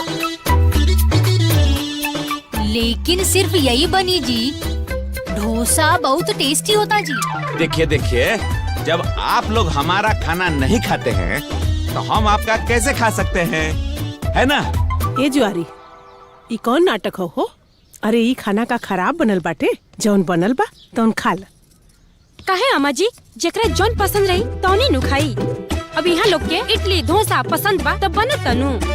असी हमारे भैया के पूरी पसंद बा तब पूरी भी बने के चाहिए नो। ये तो हद हाल बा भाई। मतलब हम अपना बहन के घर में पूरी सब्जी के डिमांड नहीं कर सकता नहीं।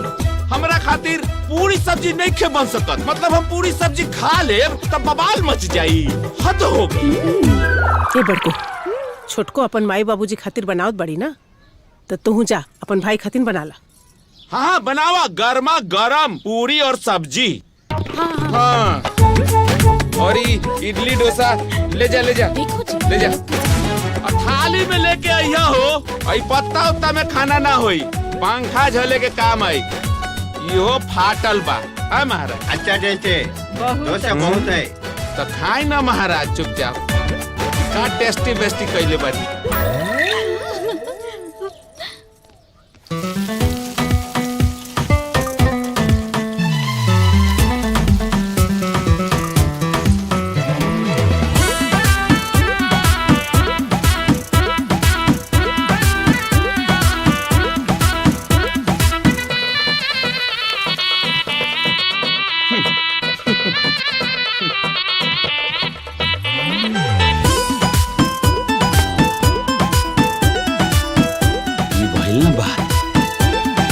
एकरा कहल जाला वाह वाह।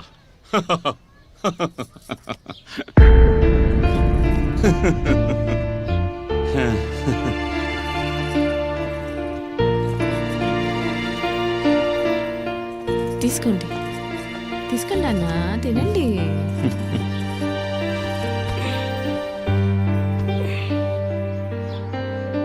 ఇంకొకటి ఇంకొకటి అన్న. ये सब का हो रहा बा? ये घरा की होटल। अब हम का बताएं जी, ये कनी के मन में ना छोटका के ससुराल वालन के प्रति गलत भावना पैदा हो गई। जाना तारू, ऐसे घर के प्रतिष्ठा जा रहा बा। रहुआ चिंता मत करी, हम नजर रख ले बानी। ఆ వదిన ఇది చాలా బాగుంది కదా. అవును ఈ చీర కూడాను. నేను ఆ షాప్ లోనే తీసుకున్నా. ఇది కూడా తీసుకున్నా.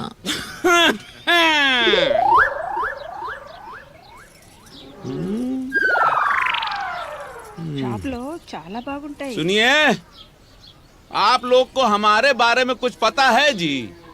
हम कैसा पता होता जी? आप प्राइम मिनिस्टर हैं? नहीं, प्राइम मिनिस्टर नहीं है जी। कोई ना बताने का कोशिश कर रहे हैं कि हम क्या हैं। ओके ओके चेपो। चेपो ये क्या होता है जी? बताओ बताओ जी। अच्छा अच्छा, चेपो मतलब बताओ जी। अच्छा ठीक है, बताते हैं। देखिए, हमारा पास 20 बीघा जमीन है और 4 गो बैल है। नहीं समझ में आया? कैसे समझिएगा? अच्छा चलिए, हम आपको ना आपके भाषा में समझाते हैं। हमारे पास 20 बीघा लैंड है और 4 गो बैल है। एदू हाँ वही एदू। हमारे फादर के पास एलिफेंट है। हमारे पास तो नहीं है। तुम्हारे पापा के छोड़ो जी, तुम क्या करती हो? अच्छा हम क्या करती हो, मतलब क्या करते हैं? अच्छा बताते हैं। हम ना खेती करते हैं और 5 क्विंटल चावल उगाते हैं। अच्छा नहीं समझ में आया? 5 क्विंटल राइस जमीन से उगाते हैं। राइस नहीं जी, वो दान है, दान। हाँ धान।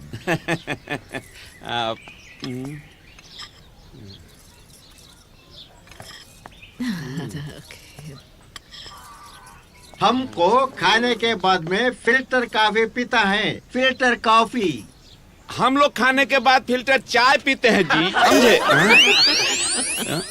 फिल्टर चाय नहीं होता जी। अच्छा। तुम झूठ बोलते हो जी। तुम बोलता बकवास, तुम करता बकवास, तुम्हारा नाम बकवास। अरे। तुम पूरा बकवास। तुम चुप रहो, तुमसे बात नहीं करने का। पदन वेल पौधा। अरे पदंडी ये क्या बोल के गई लो? सुनिए, फिल्टर चाय नहीं होता है क्या? अन्या हैं? नो फिल्टर चाय जी, ओनली फिल्टर कॉफी जी। नहीं जी, हमको फिल्टर चाय ही पीना है जी। ठीक है जी। ओके जी।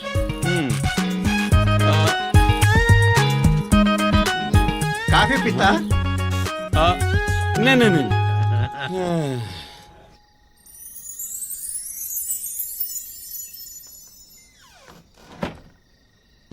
इमंडी, आंटी मेरे को एक बात का डाउट है जी। किस बात का डाउट है? तुम्हारा फैमिली हमारा फैमिली को लाइक नहीं करती जी। तुम्हारा फैमिली को हमारा फैमिली को लेकर वेरी बिग टेंशन जी। अरे नहीं, ऐसा कोई बात नहीं है। मेरी फैमिली तुम्हारी फैमिली को लाइक करती है। All is well, relax. सो जाओ।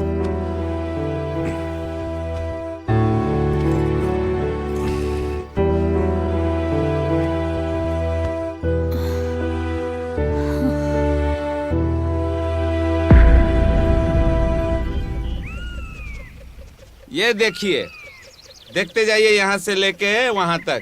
इधर का सारा लैंड देख रहे हैं? यहाँ से वहाँ तक और वहाँ से वहाँ तक, और पीछे वाला तो आप देख ही चुके हैं। ये आपका जी? नहीं जी, ये सब मिला के 4 गुना जमीन लैंड हमारा गांव में हमारा पास है। आप बहुत बड़ी फेंकती जी। ये मैथ क्या करती जी? अब इन्हीं से पूछ लेती तो ज्यादा अच्छा होती जी। क्या करती जी आप? Busy without business. No business जी। ये फालतू गांव में घूमती और पेट भर के खाती और ऐसे आपस में बकैती करती जी। आप बिजनेस करते जी? बिजनेस? मेरे पास 500 नारियल पेट जी। अच्छा। तुम आओ तो नारियल को लाती सेल करो, मैं फुल कोऑपरेट करते। तुम बिजनेस करो, पैसा कमाती। ओहो जीजा, हमने इनकरा बारे में कितना गलत सोचनी है। आई हमरा बारे में इतना अच्छा सोचले। हम आपको एगो बात बोलना चाहते हैं जी।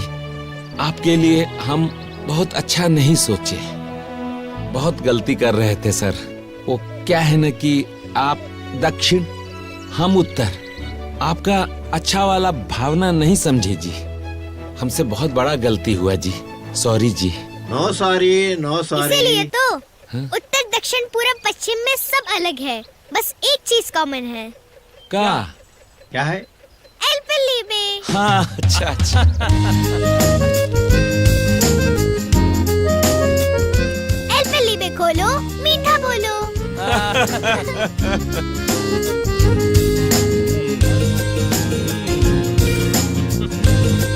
चलिए आइए।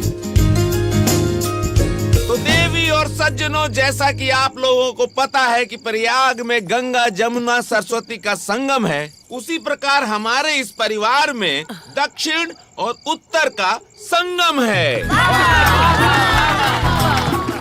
दो परिवारों का संगम है और दो रिवाजों का संगम है।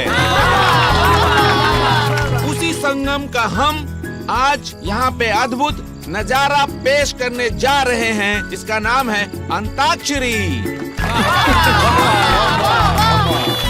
और इस अंताक्षरी का खास बात यह है कि इस अंताक्षरी में हम लोग यानी कि इस तरफ के लोग भोजपुरी में गाएंगे और ये लोग यानी कि इस तरफ के लोग तेलुगु में गाएंगे। हाँ, तो बैठे बैठे क्या करें, करना है कुछ काम। शुरू करो अंताक्षरी लेके हरि का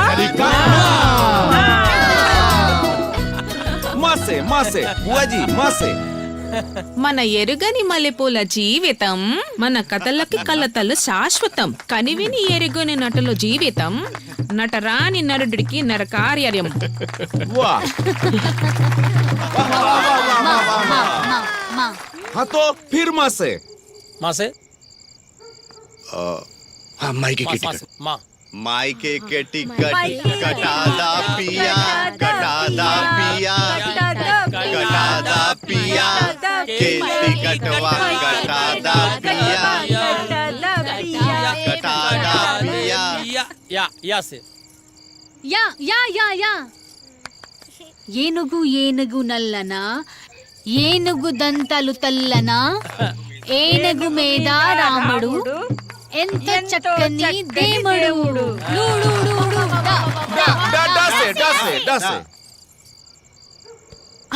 डले पानी दूध में हरदिया दरदिया अम्मा जी डले पानी दूध में हरदिया, डले पानी दूध में हरदिया दरदिया कोई अम्मा जी। जैसे जैसे टिक टिक वन, टिक टिक टू, टिक टिक थ्री। जय जय जय प्रिय भारत जनयित्री दिव्य दात्री नर नारी हृदय नेत्री। रॉन्ग है जी रॉन्ग।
अरे बुआ रुक काहे गनी और मारी यही लाइक बर्ड। एली बुआ एली। अरे रुक मत अरे अरे बाप अरे लादा अरे रुक मत लोग रुक जा। जान मार दे बुका हमरा के पहले ही बताओ हमरा के इतना काहे मारल जाता? अरे तोरा के बोला नहीं है जा कि साउथ इंडियन में विपक्षी बदले के कि पक्षी बने खातिर। तू जाके कनिया में दाल बदल ले ले। पार्टी बदल ले ला भैया। अरे दाल ना बदलनी है, पार्टी भी ना बदलनी है। बिजनेस के बात कही नहीं है, बिजनेस के सेटिंग कही नहीं है। तोहरा के उहे ऑल बकलोल बकचोनर साउथ इंडियन वालन से बिजनेस जमावे के रहल ह। पैसा मिली, पैसा खातिर कुल चीज हो गइल बा। हाँ, पैसा। मारी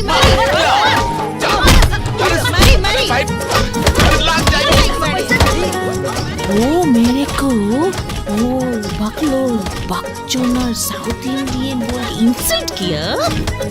मैं उसको बताती చెప్తానే దాని సంగతి నేను చెప్తా దొంగ। बाप रे बाप। कहो ए बाबूनी, अरे 3 लोग गुट बना के ये घर में का होता हो?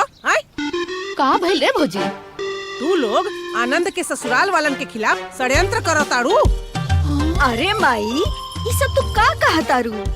अरे उ लोग तो हमने के इडली डोसा खियावेला। वो अपना हाथ से बना बना के अम्मा जी। अब ते ही बताओ ऐसन हित के खिलाफ केहू षड्यंत्र रची? झूठ मत बोला लोग।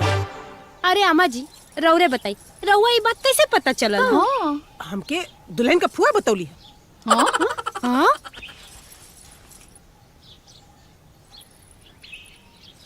अरे एकरा कुछ बुझाला जे एकरा पे तू भरोसा करत? अरे हाँ? अच्छा जी, तुमको लगता मेरे को नहीं समझ आता? तो ओल बकलोल बकचोनर साउथ इंडियन किसको बोला? दिन रात तुम लोगों का भोजपुरी सुन के मेरे को भी थोड़ा समझ में आता जी। ए जी एने आई खाना खाइनिया घोर लगता नहीं। बोला बोला सांप सकता ही। बोला लोग बोला, चुप काहे बाड़ू लोग? आए अरे भागन घर में छुप के सबके बात सुनत रहे तू। अब किनका दे पैड बखो दाइलु ए बुआ तोरा की गाड़ी दे दिया। हां अरे मुंह नोचले तो मुको करस्तने। अरे छोटा नोचले पांदी मिलुगो। अरे सुखंडी हो गए बड़े तू तो। अंटलो बखंदाई।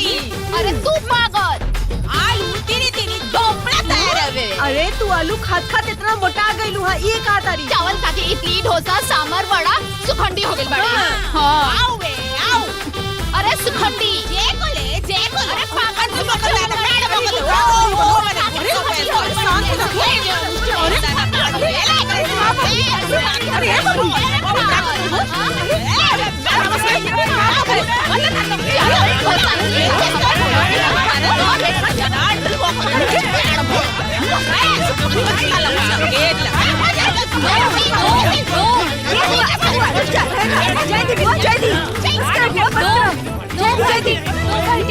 अरे चुप रह तू।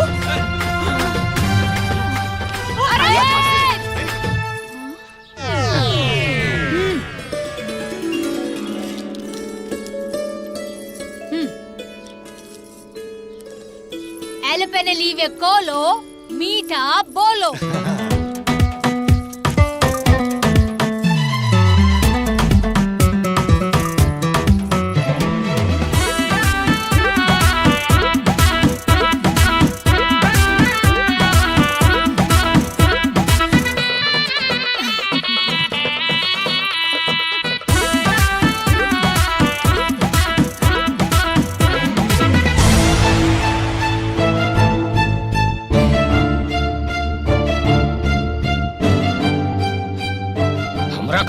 इहे कुल करे खातिर आइल बड़ल इनका। ये घर में ही ताई वालू है तो एगो प्रतिष्ठा होके चाहिए। वो लोग का सोचत है हमनी के बारे में? हमर लाख मुट्ठी के प्रतिष्ठा एक मुट्ठी के रह गई। अरे भैया तो हमनिया पे काहे चिल्लाता रह? धीरे। अरे कनियो के कोनो कम नहीं खनसन। अरे रउए बताई महाराज, ओकनी लोग के छुप छुप के हमनी के बात सुने के का जरूरत रहे? चुप, एकदम चुप। ये आग में घी डाले बड़का। चिल्लाई मत भैया, ओकनी के एक नंबर के लालची बड़ो सन, बेटी के धन खाए खातिर आयल बड़ो सन। अपन भाषा ना अपना लगे रखी।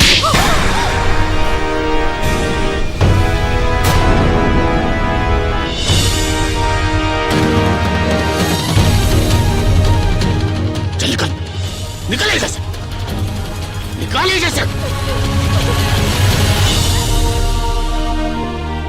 वाह भैया वाह, एकनी सबके चलते हमनी के कोनो वैल्यू नहीं।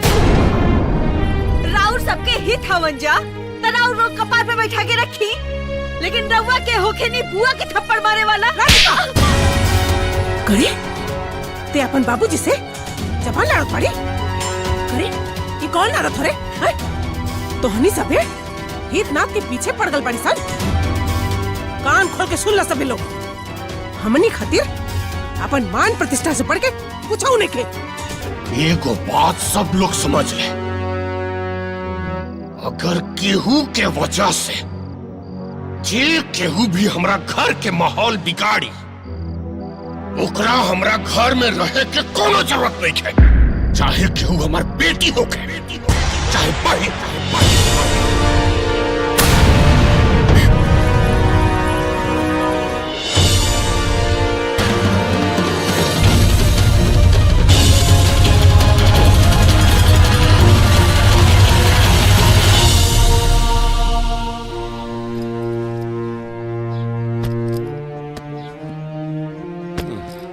अरे तू खड़ा खड़ा का सोचता रू? बैठ।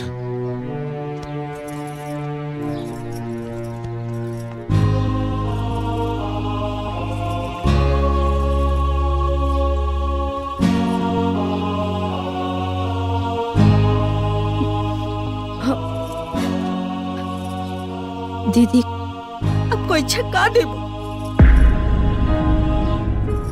माई। भैया आज ले घर से ऐसा विदाई ना भइल रहे, हम ही विदाई के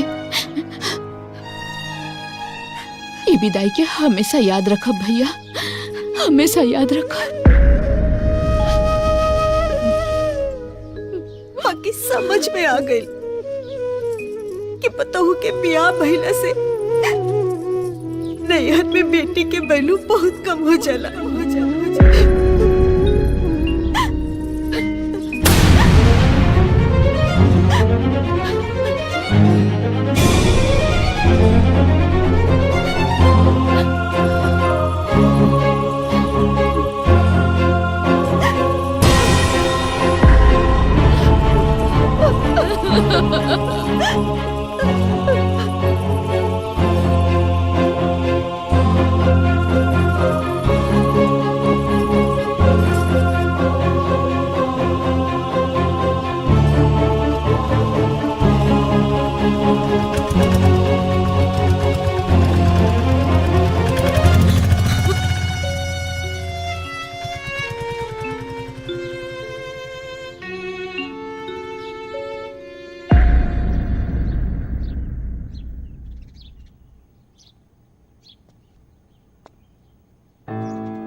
तुम्हारी फैमिली में सब ऐसे ही होते क्या जी?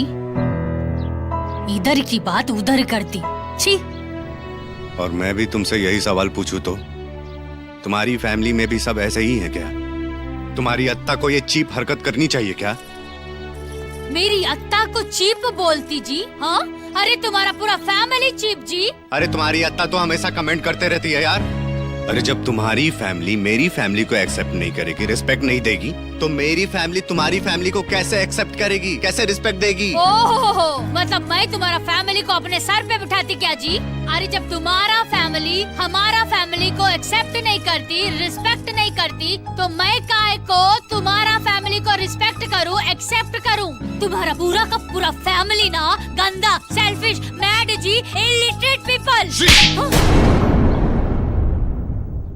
Shri just shut up. अरे तुम्हारे खानदान को खिला रहे हैं, केयर कर रहे हैं, रिस्पेक्ट दे रहे हैं, उसके बाद भी मेरी फैमिली सेल्फिश, मैड और illiterate. Shri now just shut up and keep quiet.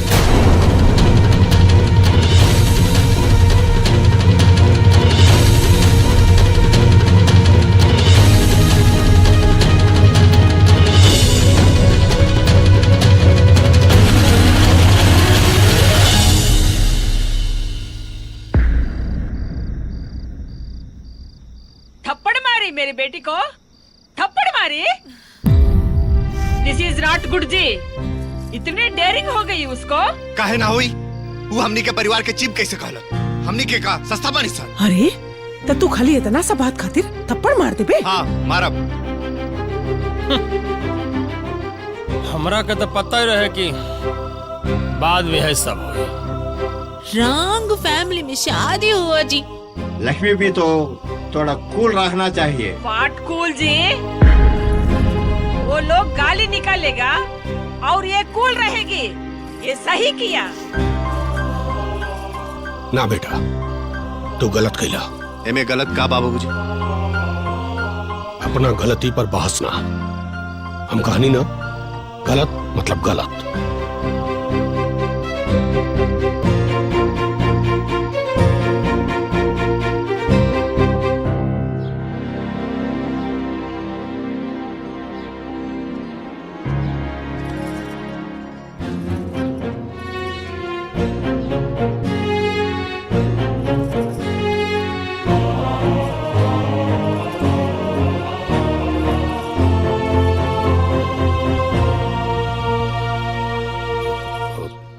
देखिए, हमारा फैमिली आप लोगों का गलती से जो भी इंसल्ट किया, आप लोगों के साथ जो भी दुर्व्यवहार किया, इन सब की तरफ से मैं सॉरी बोलता हूँ। ये क्या सॉरी जी? ना तो तुम्हारी फैमिली हमारे लिए लायक है, ना ये दामाद। देखिए जी, मैं मानती हूँ कि गलती मेरे बेटे से हुई है, लेकिन गलती आपकी बेटी से भी तो हुई है। करेक्ट बोली जी आप, एकदम करेक्ट बोली। मिस्टेक तो हुई है मेरे से। आपके सन से मैरिज करके वो मेरा फर्स्ट मिस्टेक। इस फैमिली में मैं आई वो मेरा सेकंड मिस्टेक। लेकिन अब मैं थर्ड मिस्टेक नहीं करेगी जी, नहीं करेगी। तलाक लेगी।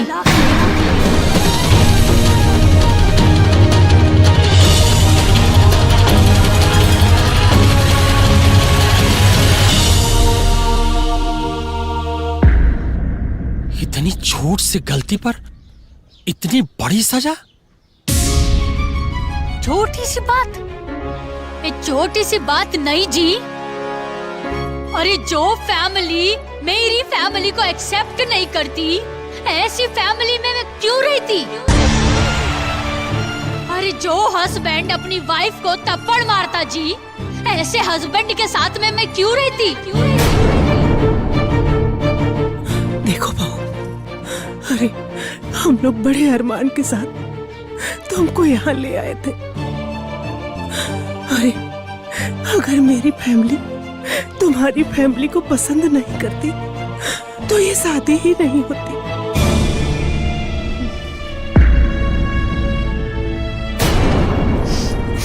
देखो बहू, हम लोग अपनी बहू को लक्ष्मी मानते हैं जी, और जिस बहू को भगवान का दर्जा देते हैं उसका निरादर नहीं करते बहू, निरादर नहीं करते।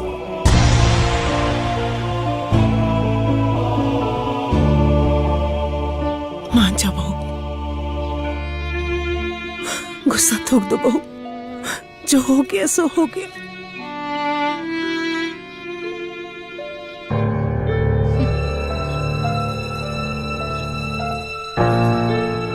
आप लोग ना बहुत चिकनी चिकनी बातें करती जी, लेकिन अब मैं आप लोगों का चिकनी चुपड़ी बातों में आने वाला नहीं। मेरा डिसीजन फाइनल है जी, फाइनल। तलाक तलाक तलाक तलाक।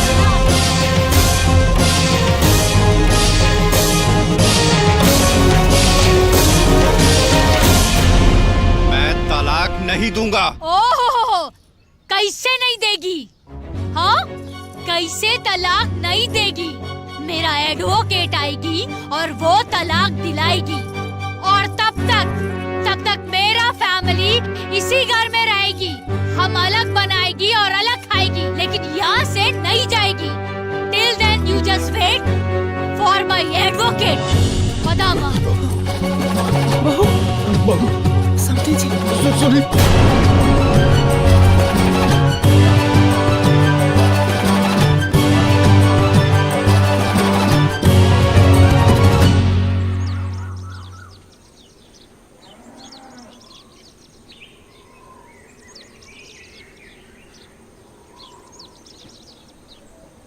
अक्का, डोंट वरी जी, तलाक का पेपर फुल रेडी। भाई तो तलाक यूं कराती जी, यूं। I'll see you all in the court.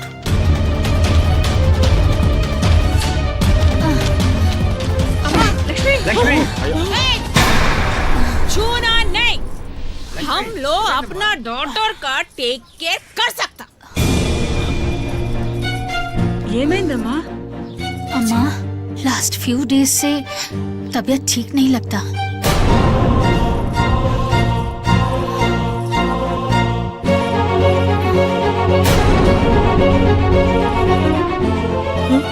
ఏమండి మన అమ్మాయి ప్రెగ్నెంట్ ఉంది.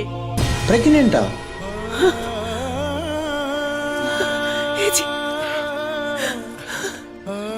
हे भगवान, राहुल लाख लाख शुक्र बा, हमारे घर में खुशहाली आ गई। हे जी, हम महादेव जी के भभूति लेके आओ पर अभी होता नहीं। समझी जी, अब तो भोलेनाथ भी चाहते हैं कि हम दोनों परिवारों का रिश्ता ना टूटे। पिछली सब बात भूल जाइए। हे जी, हटे जी। हे बाबू, हम तुमको ना ये महादेव जी का भभूति लगा देती, तुमको नजर नहीं लगेगी जी। Don't touch! अब आप लोगों को इस पे कोई अधिकार नहीं है। ओहो, अरे हम मानते हैं जी कि हमारा इस पे कोई अधिकार नहीं है। ये आपका खून है ना? है?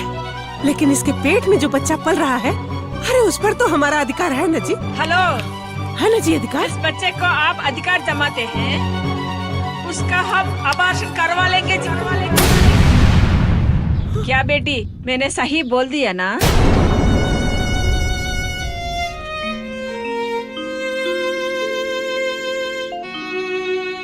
मैं अबॉर्शन नहीं करवाने दूंगा। देखता हूँ आप लोग अबॉर्शन कैसे करवाते हैं। अबॉर्शन नहीं करने देगा? क्या करेगा? बोलो बोलो, क्या करेगा? ए बुआ, शायद आपको पता नहीं है, हमारी कंट्री में अबॉर्शन करवाना सबसे बड़ा क्राइम है। कराओ अबॉर्शन, करवाओ तो सही अबॉर्शन। ला के पुलिस वाले को इतना डंडा मरवाऊंगा कि जिंदगी भर याद रखोगी। ए बुआ, कुछ हुआ? अयो तुम चुप रहो जी, हमको सारा रूल पता जी। हमको क्या करना हमको पता। हम पहले डिवोर्स चाहता जी, डिवोर्स, और उसके बाद ये अबॉर्शन कराती। फिर तुम लोग क्या करते जी, क्या करते?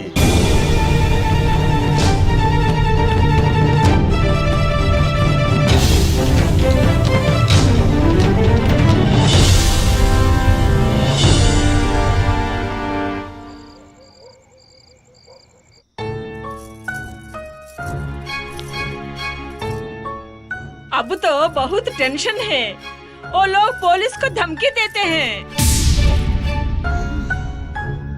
और तलाक कब होती, ये तो कोई फिक्स नहीं। और तलाक के लिए लेट होती, फिर ऑपरेशन के लिए बिग प्रॉब्लम जी।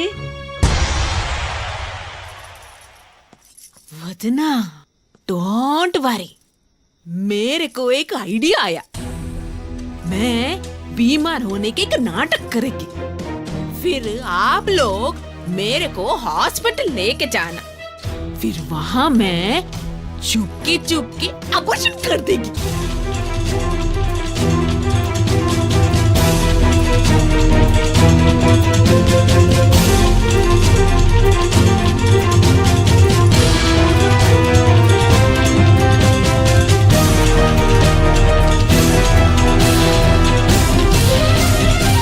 भाई कुछ छोड़िए जी, नहीं चाय पी लें, चाहिए ठंडा हो जाए। कहाँ भाई? अरे वेलकम।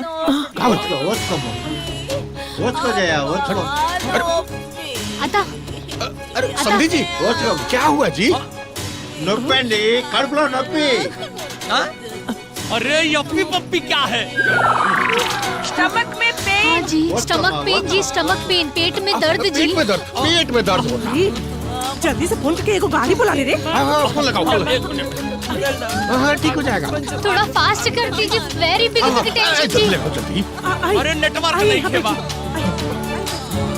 नेटवर्क नहीं है बा। हाँ गाड़ी आ रही है, तनी हटी जी। काबिल भैया, पेट की रात में। अरे काम कहीं ये सब एकनी के कोनो प्लान तो नहीं खे? अयो, गाड़ी आने में कितना टाइम जी? सीरियस जी, बहुत सीरियस। हाँ, थोड़ा फास्ट करती ना, fast. Fast no fast, don't panic, wait. अभी यहाँ गाड़ी बुलाने में 15 मिनट लगती, फिर यहाँ से जाने में आधा घंटा लगती, लेट हो जाती। यहाँ मैं काम करती, डॉक्टर को फोन करती, यहाँ बुलाती, वो इंजेक्शन देती, तुरंत ठीक हो जाती। नहीं नहीं नहीं नहीं नहीं, हम हॉस्पिटल जाती जी। नहीं नहीं नहीं नहीं, लेट हो जाती जी, डॉक्टर को यहाँ बुलाती जी, इंजेक्शन देती, तुरंत ठीक हो जाती जी। ठीक हो गया जी। ठीक हो गया, ठीक हो गया। ఏయ్, నొప్పి తగ్గింది, నొప్పి తగ్గింది. ऑल गुड जी, ऑल गुड। अत्ता फाइन। अब अभी पप्पी ठीक हो गई। देख रहे हैं। ऑल ओके।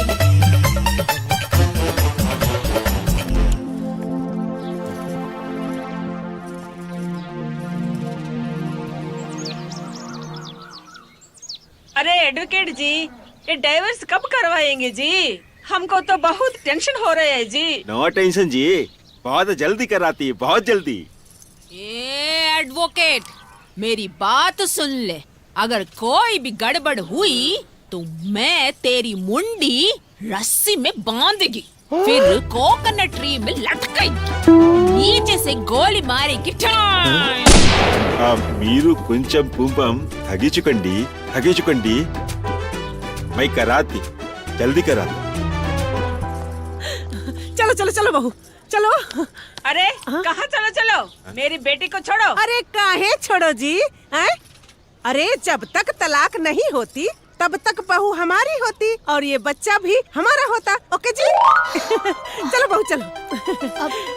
चलो, खूब धूमधाम से तुम्हारा गोद भराई कराना है। चलो चलो चलो।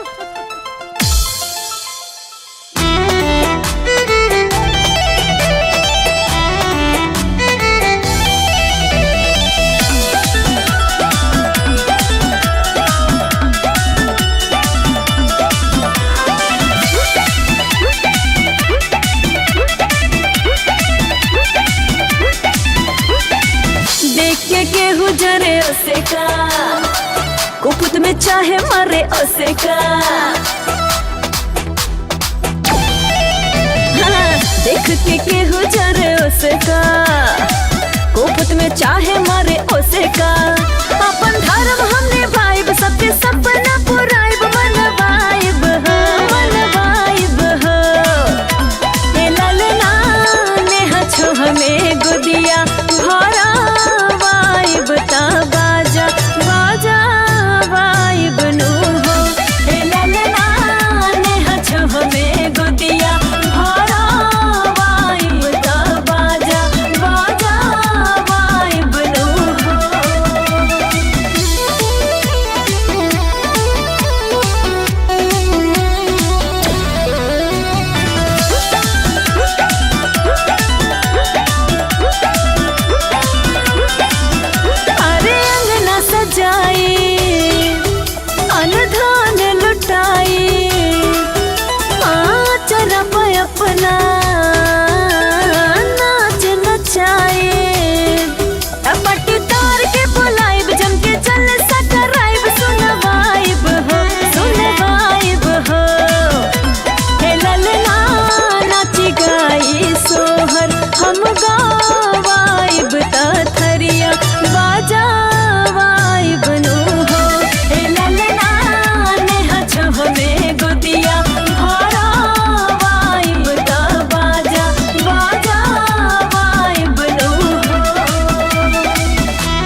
श्री,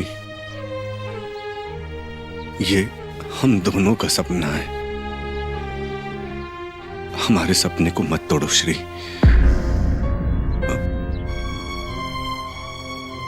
ऐसी सिचुएशन थी कि हमसे इतनी बड़ी गलती हो गई, लेकिन बिलीव मी, मुझसे ऐसी गलती दोबारा नहीं होगी। श्री प्लीज प्लीज श्री, मुझे माफ कर दो श्री। यकीन करो, ऐसा दोबारा नहीं होगा, दोबारा नहीं होगा श्री। प्लीज मुझे माफ कर दो श्री। तुम यहाँ पे क्या करती? वो चलो बस चलो, श्री को समझा रहा था। श्री समझाओ ना इनको। You don't understand? Get out. हमारे श्री के पास नहीं बैठना। Get out, get out. तुम तो चलो अपने सपने को मत तोड़ो श्री। श्री समझो श्री।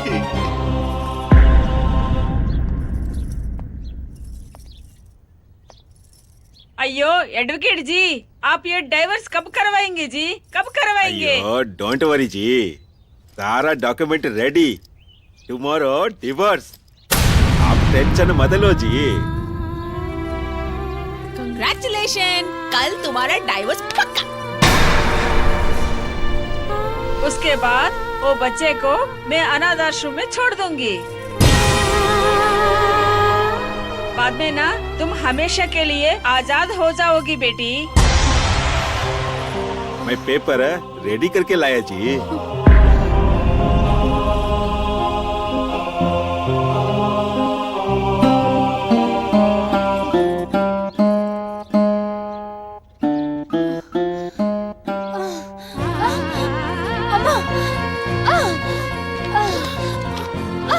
अयो बेटी, बेटी क्या हुआ?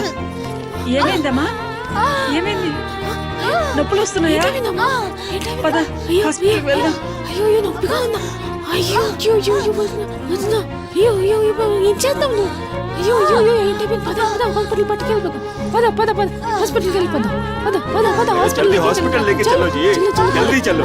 హాస్పిటల్కి వెళ్దాం. పద పద। श्री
हे भगवान, हमरा पतोह के रक्षा करब।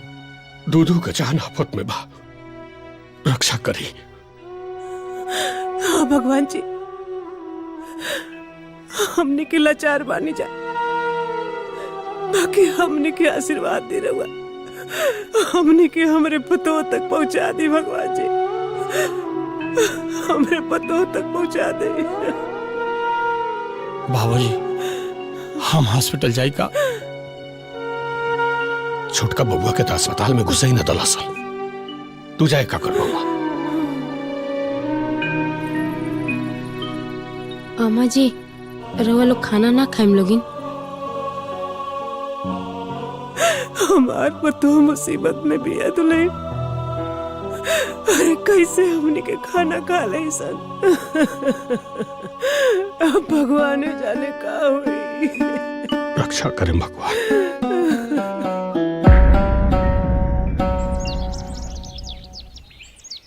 साइन कर बेटी, साइन करके उनके मुंह पे मार दो।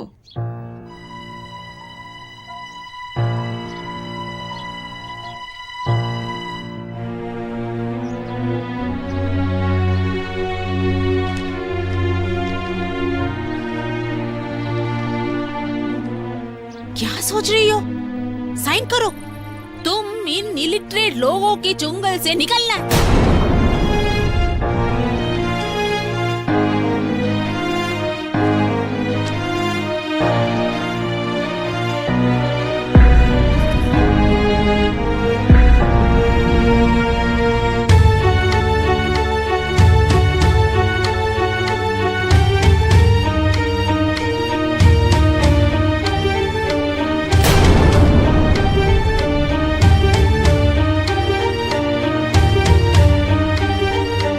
मैं सही नहीं कर पाएगी।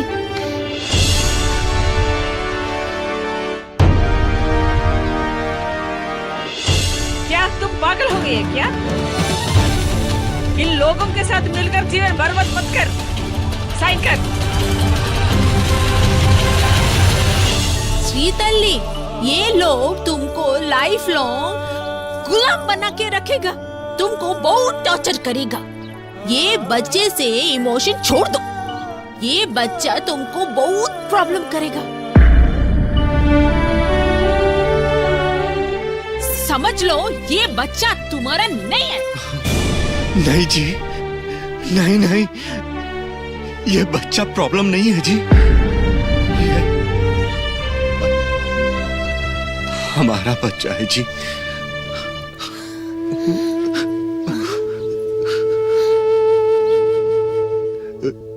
जैसा आप लोग सोच रहे हैं, मेरी फैमिली वैसी नहीं है जी।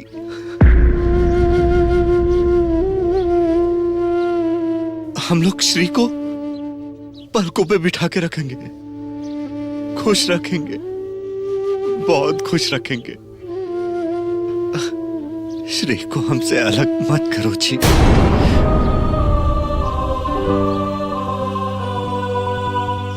हमसे जो भी गलती हुई है, जो भी, उसके लिए हमें माफ कर दें, लेकिन श्री को हमसे अलग मत करिए, मत करिए अलग। नाटक मत करो जी, हम तुम्हारे सारे रंग देख चुके हैं। अभी हमें ना ही तुम चाहिए, तुम्हारी फैमिली। छोड़ दो मेरी बेटी को, भूल जाओ। कैसा भूल जाएंगे जी? हाँ, कैसा भूल जाएंगे जी? उसका गोद में उसका बच्चा है, उसका आंखों में उसका सपना है, उसका दिल में उसका प्यार है। अरे तुम कैसी औरत हो?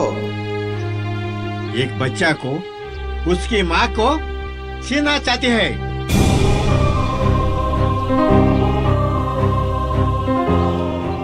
एक पति से उसका पत्नी को छीनना चाहती हो क्या? इसको बच्चे देखे तुमको रहम नहीं है, इस माँ को देखे तुमको दया नहीं है। तुम लोग कितना पत्थर से सच्चा गए।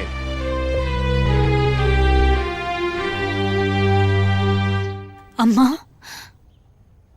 जैसे हम आपका बेटी,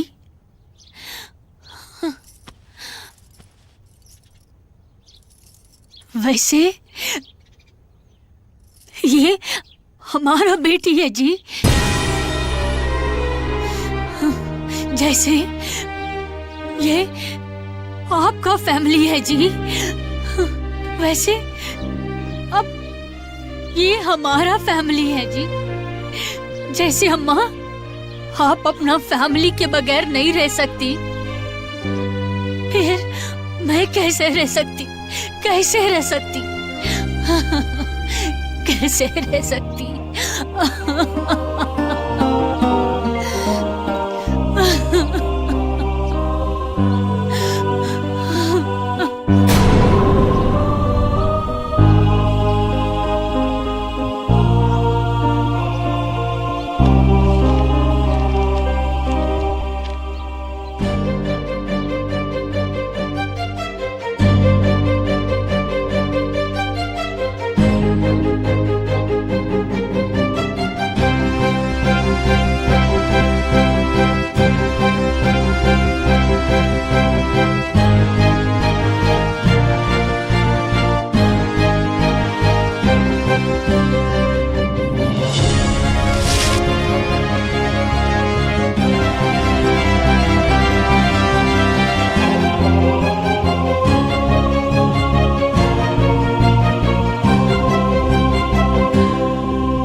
बेटी, तुझे तुम्हारी परिवार का मुबारक है।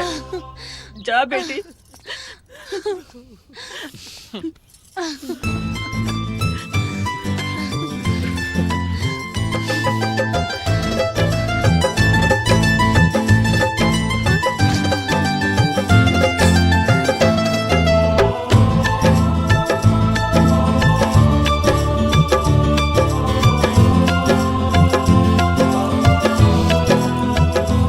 हमें बहुत गलती जी, आप माफ किए जी।